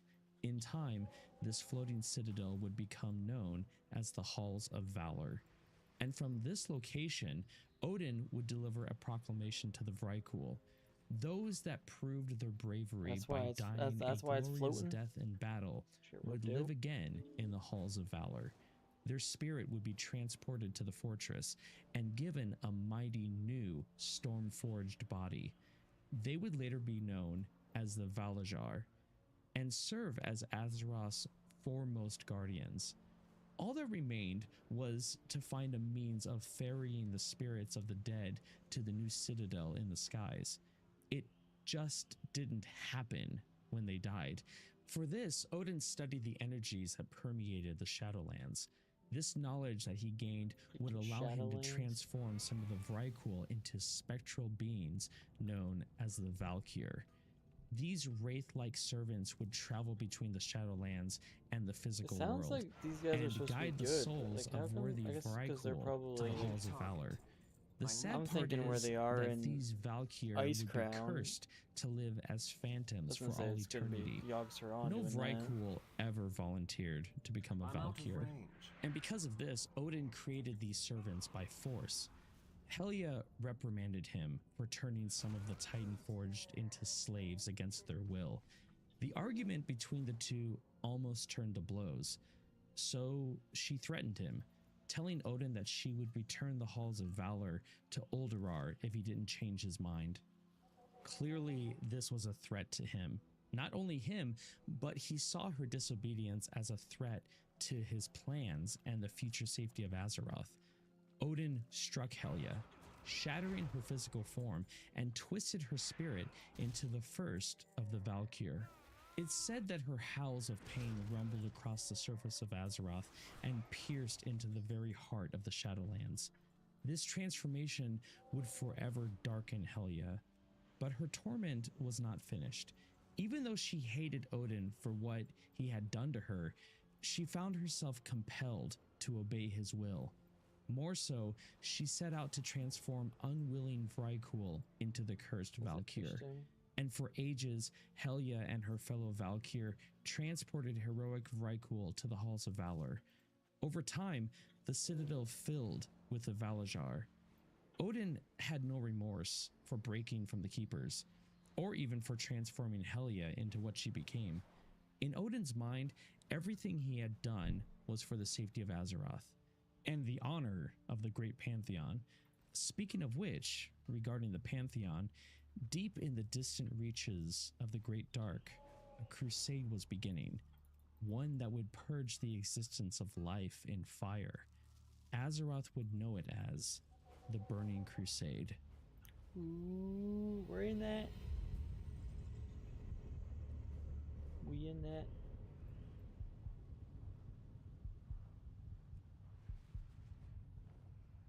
Dang, that was a shorter episode.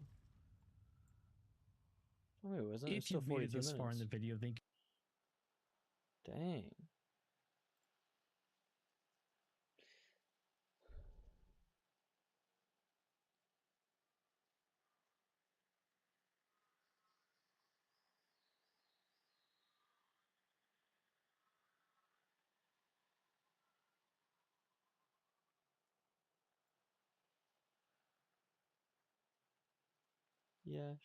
Raj.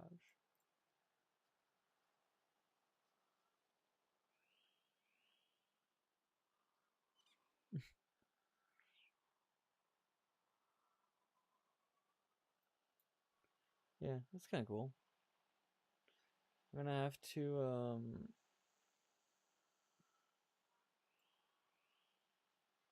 I wanna like save the series.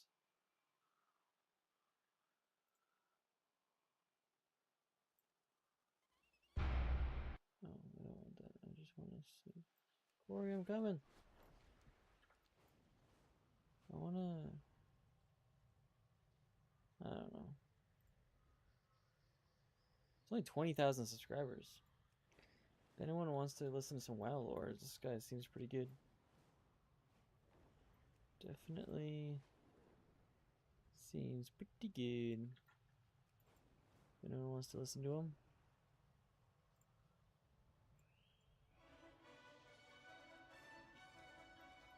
2 episodes done today.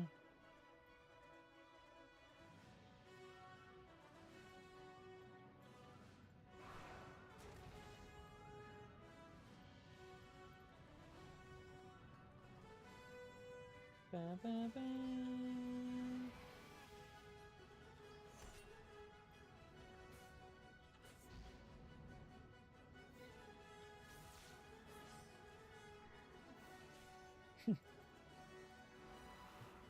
Run. I need to get closer.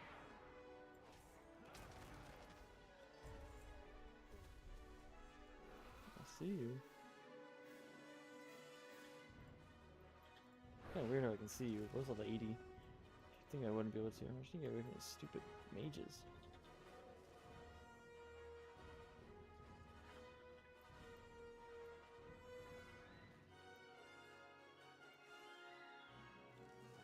Oh, back-to-back 4s.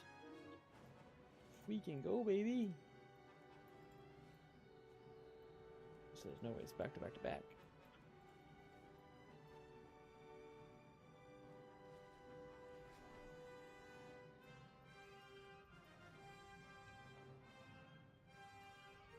Song reminds me of freaking Star Wars.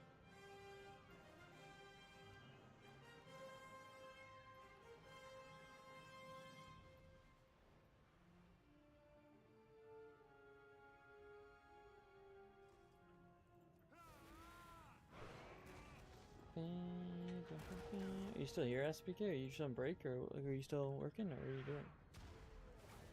I assume you're probably gone.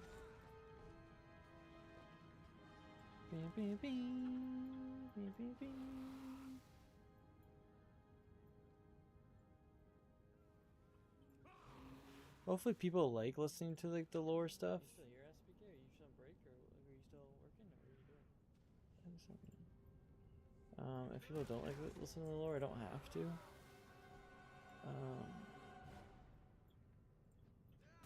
But I like listening to the lore.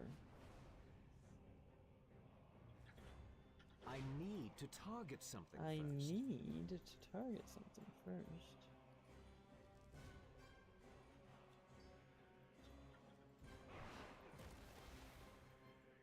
one gem I don't have, and it's whatever the purple upgrade is.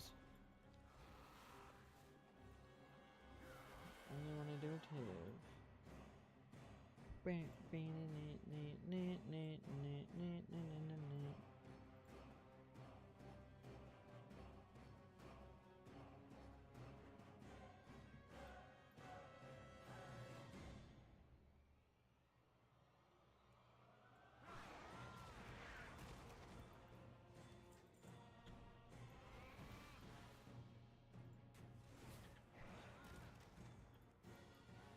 Let's go, baby. Look at that freaking skip.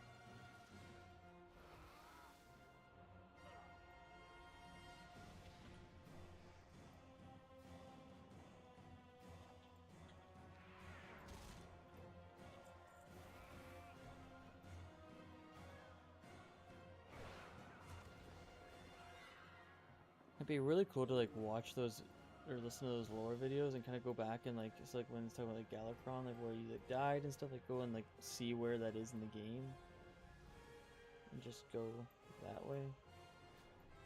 Just like be able to see what they're talking about. That'd be kind of cool. That would be cool.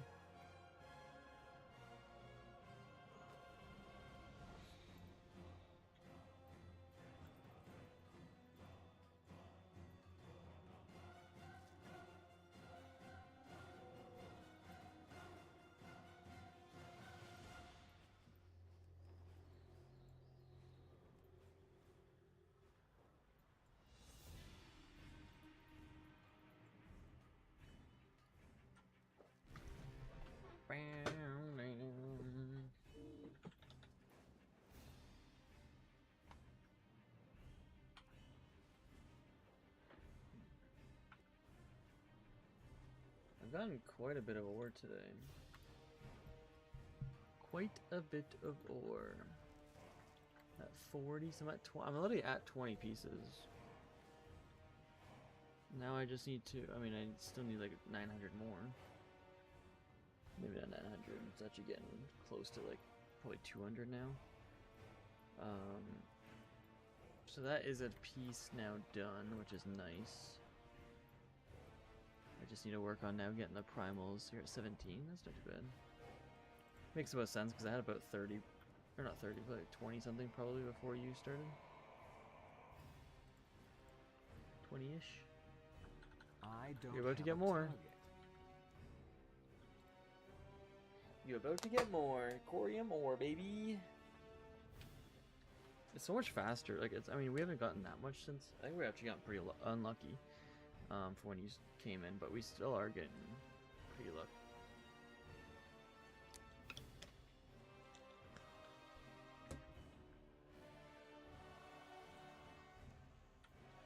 Corium ore, baby.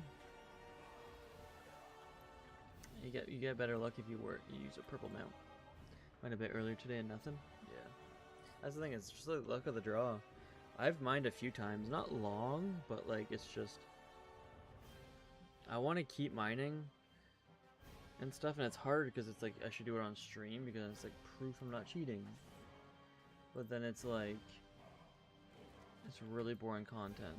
So that's why I was like, I wonder if I just like listen to those lower things. Like, if, as long as people like that, like, it gets me through the mining sessions and hopefully gets other people. Give something a little bit of content. Because with those lore videos on, I could sit there and farm for like 9 hours straight. Like I don't think I get that bored. I get like hungry and stuff. Don't go too far. More corium ore, baby.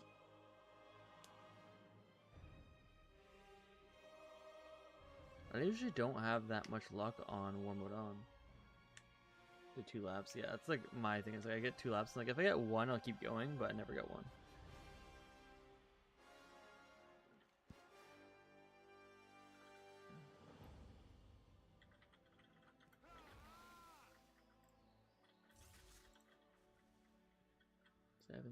Seven.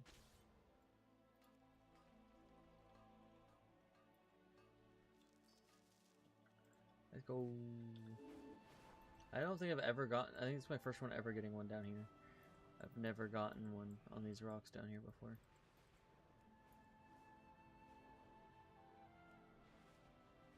I didn't even think it was possible. I've gotten some over here a few times on this side, but never anything else. I haven't gotten very many big crystals. Usually get more, especially with how much corium I have. 45 corium. I've gotten a lot of 2s today, and that's like I would have a lot more corium, but I've gotten like a lot of 2s. My first like 3 of them were 2.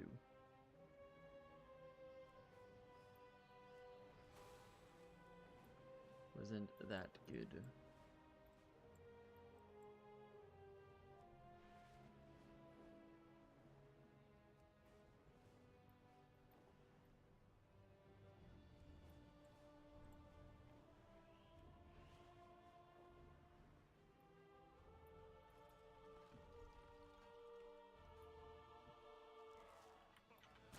Get that out of here, peeking noob.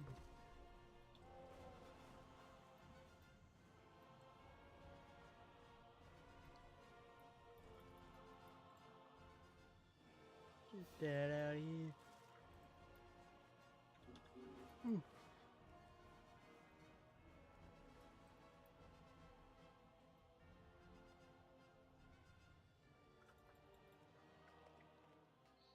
So I want to make hard corium battle plate next, I think.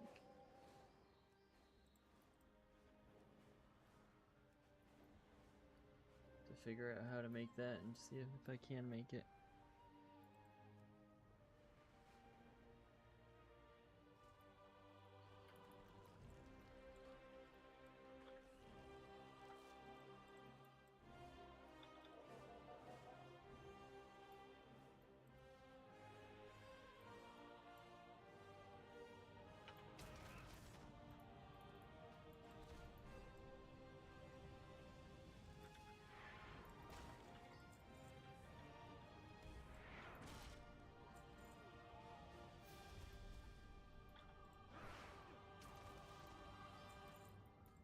It's way better mining with other people just because you can just focus on like a few things. You don't have to focus on a lot.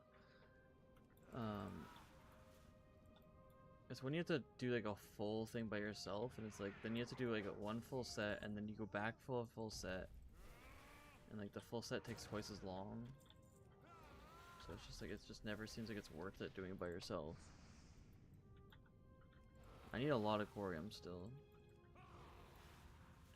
That would be one ore, or that would be like one thing, I guess. Just like that'll be super happy when I'm done with. The eyes, Sunwell, and corium. It's too far away. Eyes and sacks, I guess. The eyes are actually weren't that bad. Just sacks were the more annoying one at the end.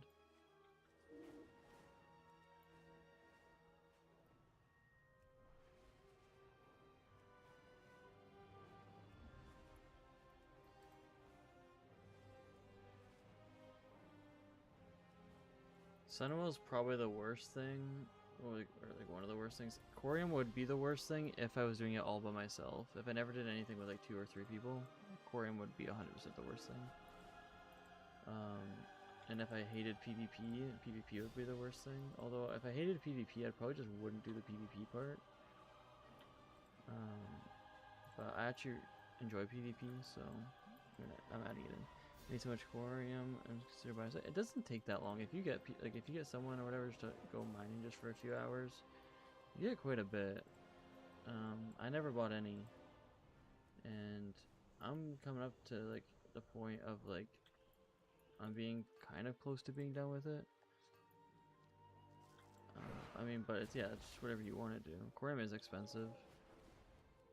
I want to do like everything as much as I can, like legit.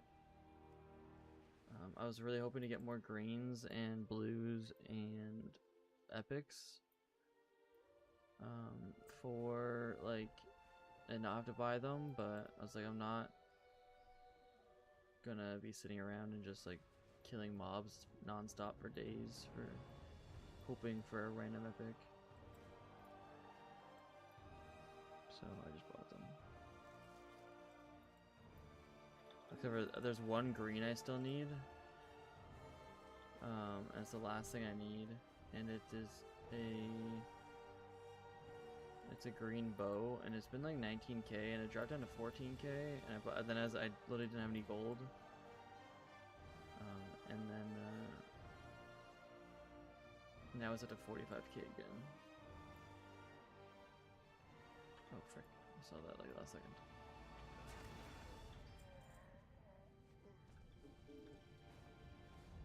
I'm coming. Those are both rich in there. Where are you? Dang, that cave is so good for you.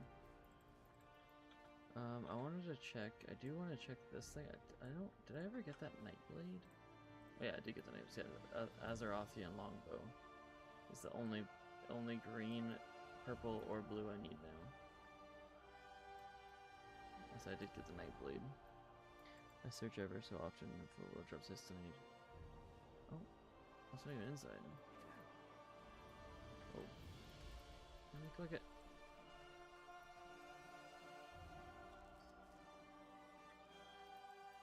Yeah, I mean, I found mine really quick. I didn't wait for them. Like, I could have waited for like better discounts. I just had a lot of gold, and I didn't think I was gonna need. I mean, I spent like an extra 60k probably that I needed to on the eyes, and if I just bought them earlier, I wouldn't have needed to. But yeah, some of them were like super expensive. Like the black Felsteel bracers or whatever it is. Like it was 400k for the longest time, and it dropped down to 100k, and I just bought it. Actually, I think I bought it. I feel like that one actually bought it like 45k. I think it dropped 100k, and like the next day it dropped it down even more. I think someone was just trying to get it out of their system because it wasn't selling. I bought it.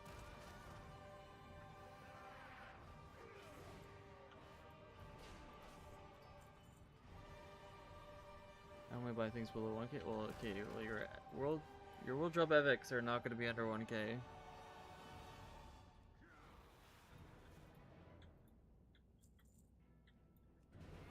1k is not even that much. It's just like one quest now in the freaking. Like one quest is like 200 gold in freaking midnight. You only need one epic, you think? Dang. Yeah, you got lucky. I don't think I mined both those ores in that cave, by the way.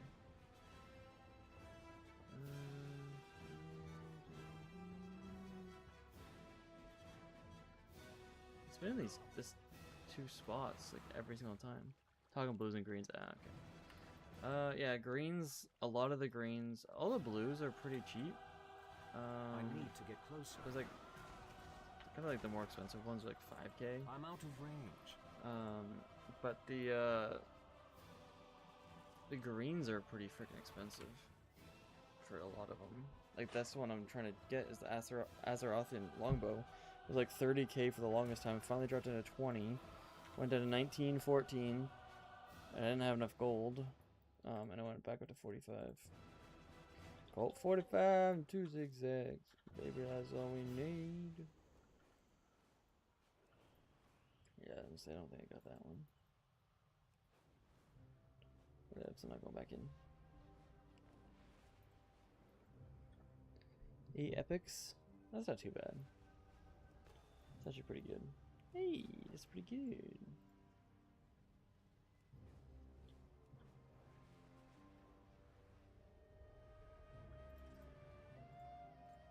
World drops. Yeah. What else would there be? Oh, 10 of crafted. Yeah. I was like, what other things? Yeah, I still need a lot of crafted.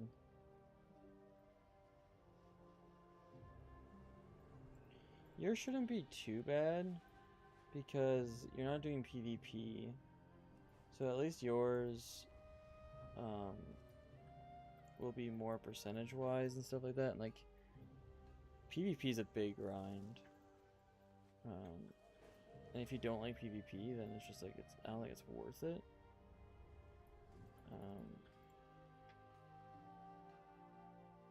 Because like I'm a big fan of just like play the game how you want to play. Don't play to do chores and because you think you have to. Like if you want to collect everything and you don't want to do PvP, then just turn off PvP. Like I wouldn't tell you, like I don't think people should play the game and do things they don't want to do. Sometimes there's things I don't want to do at the current time, but I still want to get them done. Such as, okay, I'm not going to do PvP today. I'm not going to do mining today. I'm not going to farm these stupid feathers that I farmed 900 of them for already and I've gotten one item.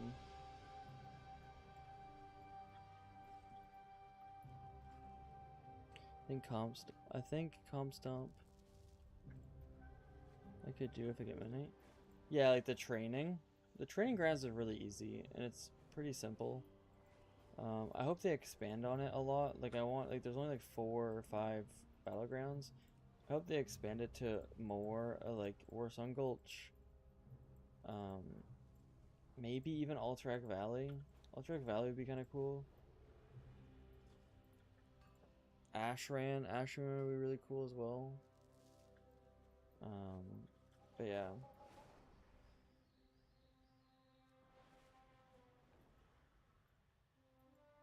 I hope they and they are expanding more on the bot side of things because they just added in like the 3v3 arenas for bots, which is really nice. And it's like it helps me kind of learn, except for it's making me probably gonna be really bad at positioning because I'm just like pushing up really far and I'm not supposed to be because I'm a healer. Because they don't really pressure me that much. Unlike Battlegrounds, I stay like the farthest back possible because all they do is pressure me. There'd be like 9 guys attacking him, but he's like, nope, I gotta sit there and stun this healer back there. So, yeah, 'cause that makes sense. Just run through everyone just to go get a stun on me and then run away. But yeah, I enjoy the bot matches. Which is good. A lot of it is just non-stop PvP, and it's non-stop fighting, which is really good. If it was slow, I think it would be a lot worse. But it's pretty fast-paced and it's just constant fighting.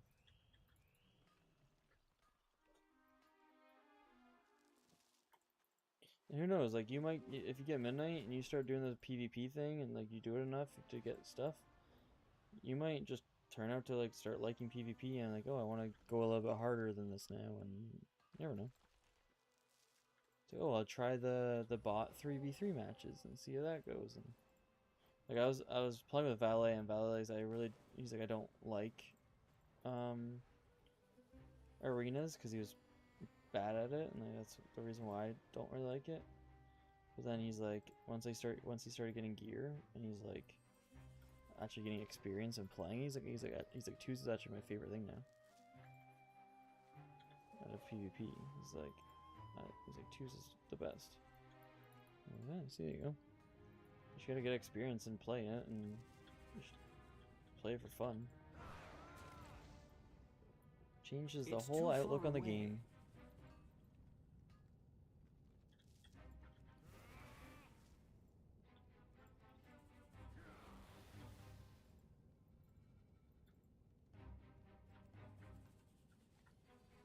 I was hoping to get a few more Corium before I stopped.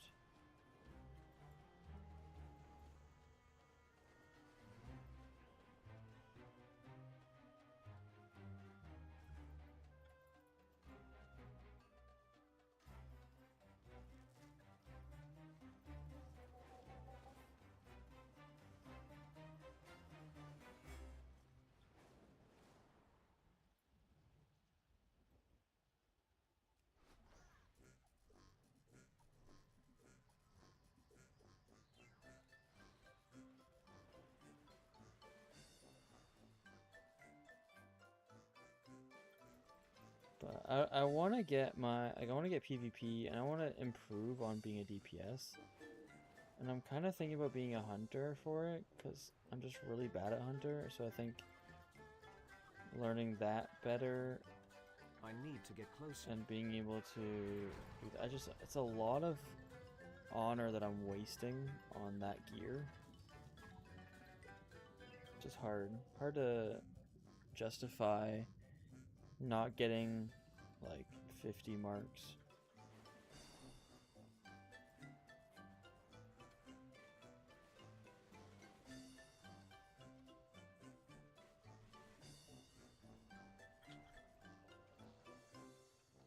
Just to gear another person.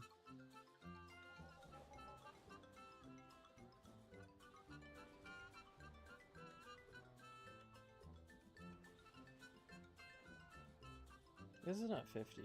It's 2,000 per 25 marks.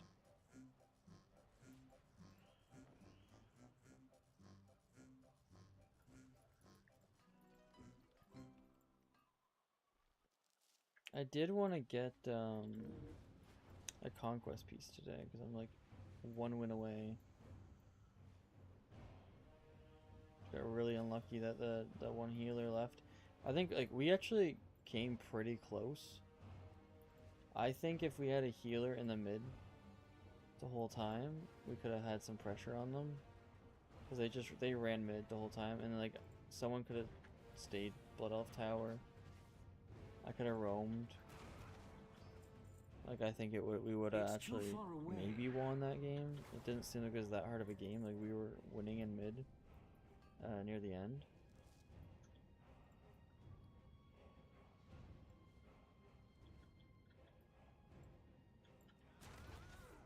I'm out of range. I'm out of range. Why can't I see anything?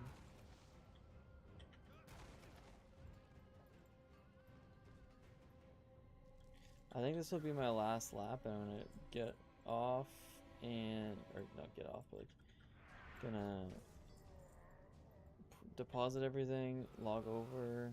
Actually, I guess I'll smelt everything down. I guess I can smelt everything down with my shaman.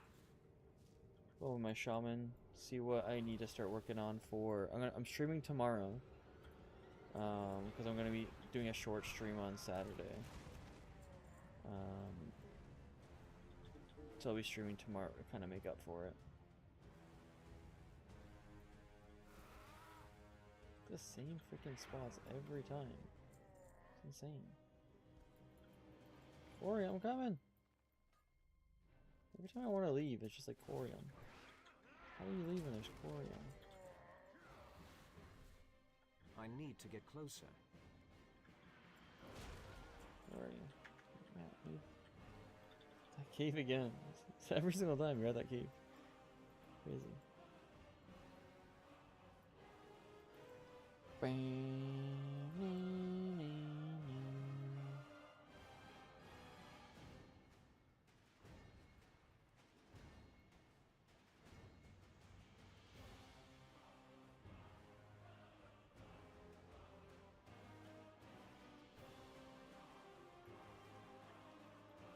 Into a branch, so I'm gonna be coming slowly. Are you at the top of the hill, it looks like? Yeah, you are. Nice.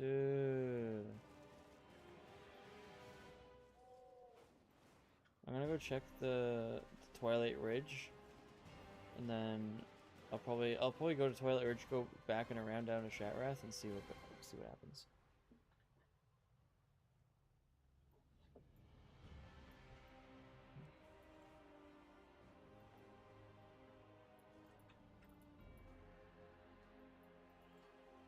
You've been getting pretty lucky with these Coriums. You've been getting 4 and 3 a lot. Pretty good. Hey, it's pretty good.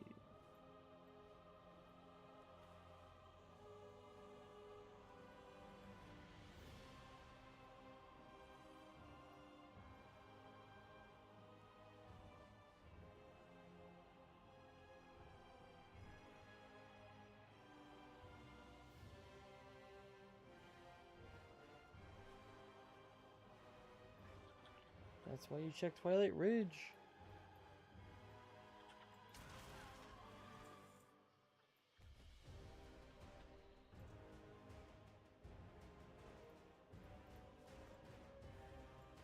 I mean, I've gotten 9 Primal Air from today too, and I haven't been getting a lot of them. I've been seeing a lot of them and not getting them.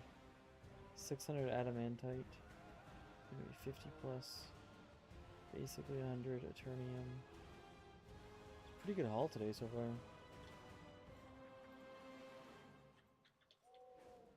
See what the other ore is here.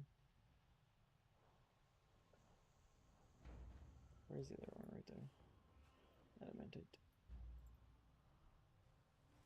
Just adamantite.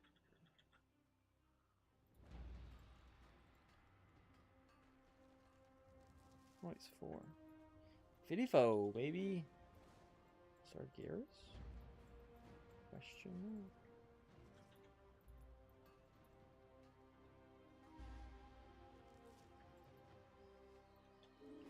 If I get 60, so 30 bars, that's pretty freaking good. Okay, I'm gonna finish this lap.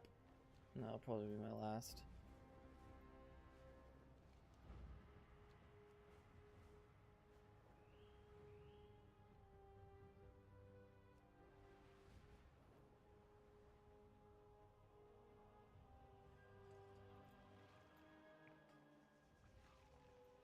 I was gonna call it at 8, and I was like, you know what, I'll push a little bit longer. Get a little bit more.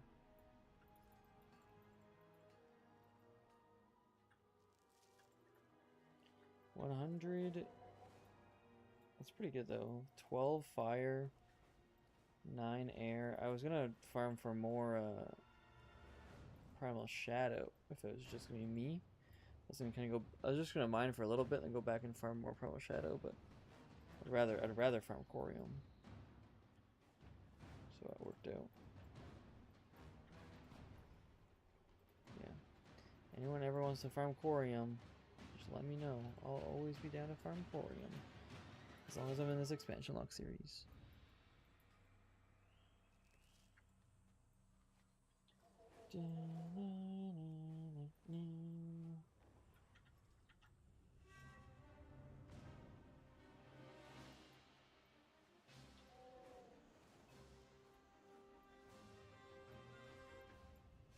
Wish they were this common in frickin' Shadow Moon Valley. Exactly 10.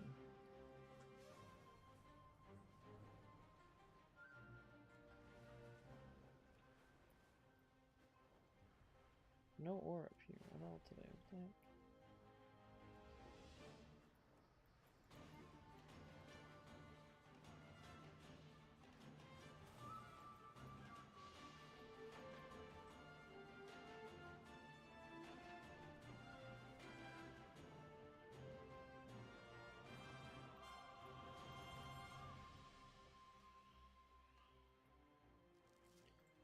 Air is good because I do need air for some crafting as well as the primals mites.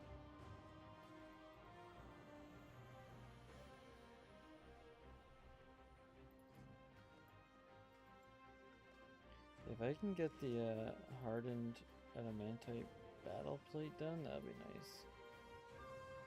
Let's try to see. Just gonna check this cave here, see what we got here, and then call it.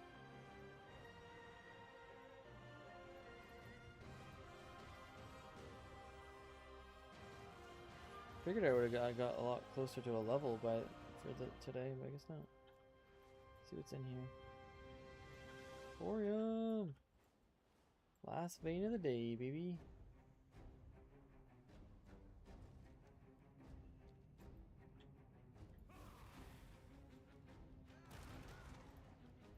Ending on a fat win.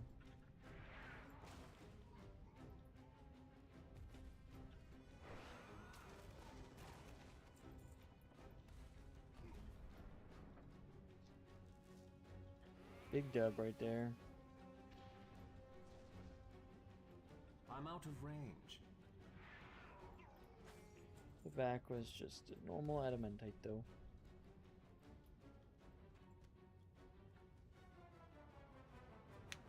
Fat W.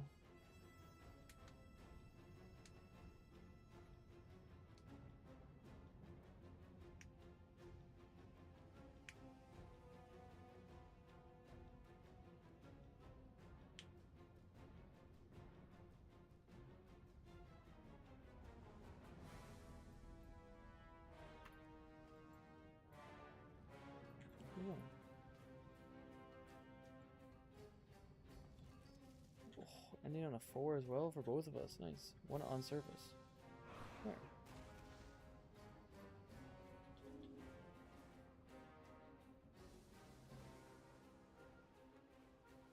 Where's Corium?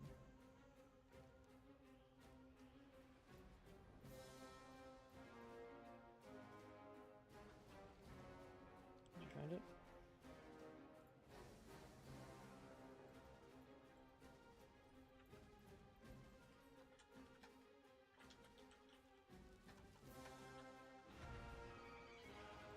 Both got 2, both got 4. The other one. Okay. That cast me out at 60. It's 30 bars today. Massive.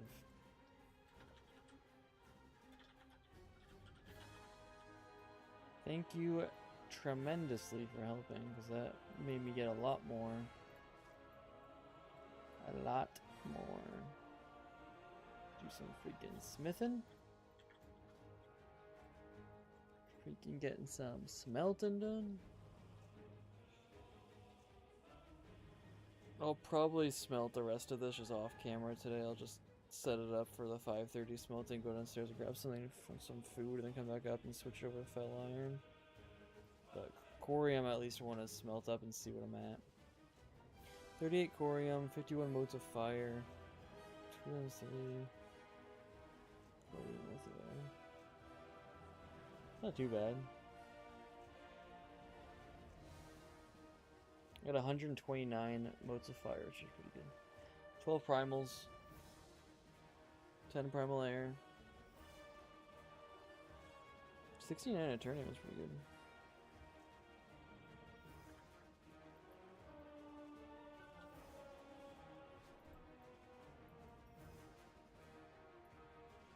Oh, okay.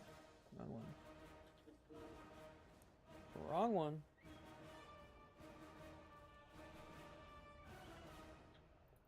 The eternal sun guides us. Shut up.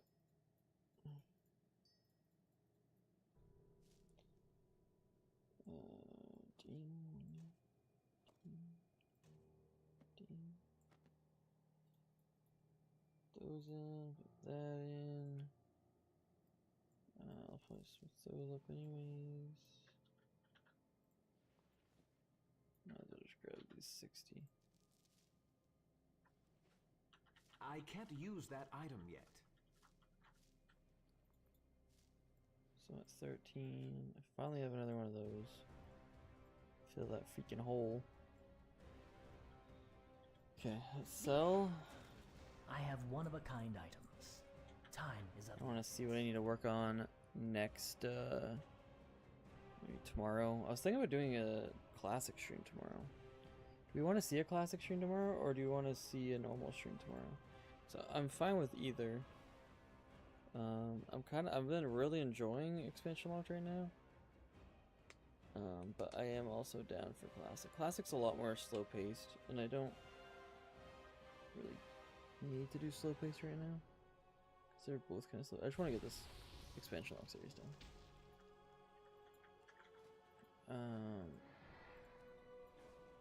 Okay, so hardcore and battle play is what I want to make. So I need 4 more shadow.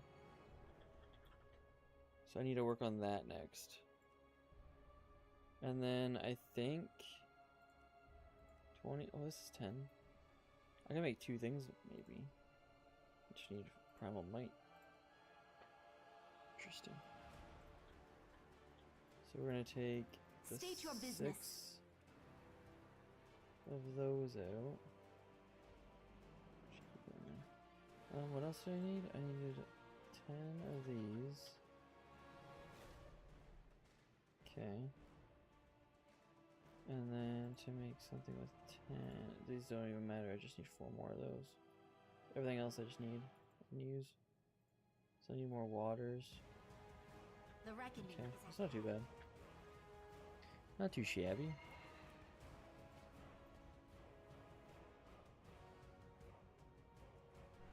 Okay. Oh, there you are, smelting.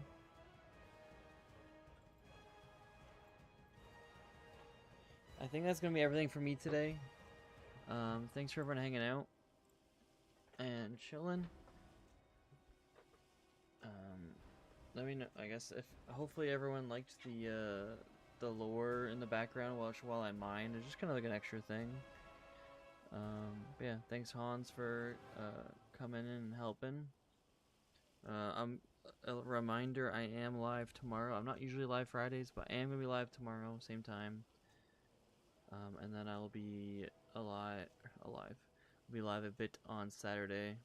And then hopefully doing some editing after. And getting episode 6 worked on. And all that stuff.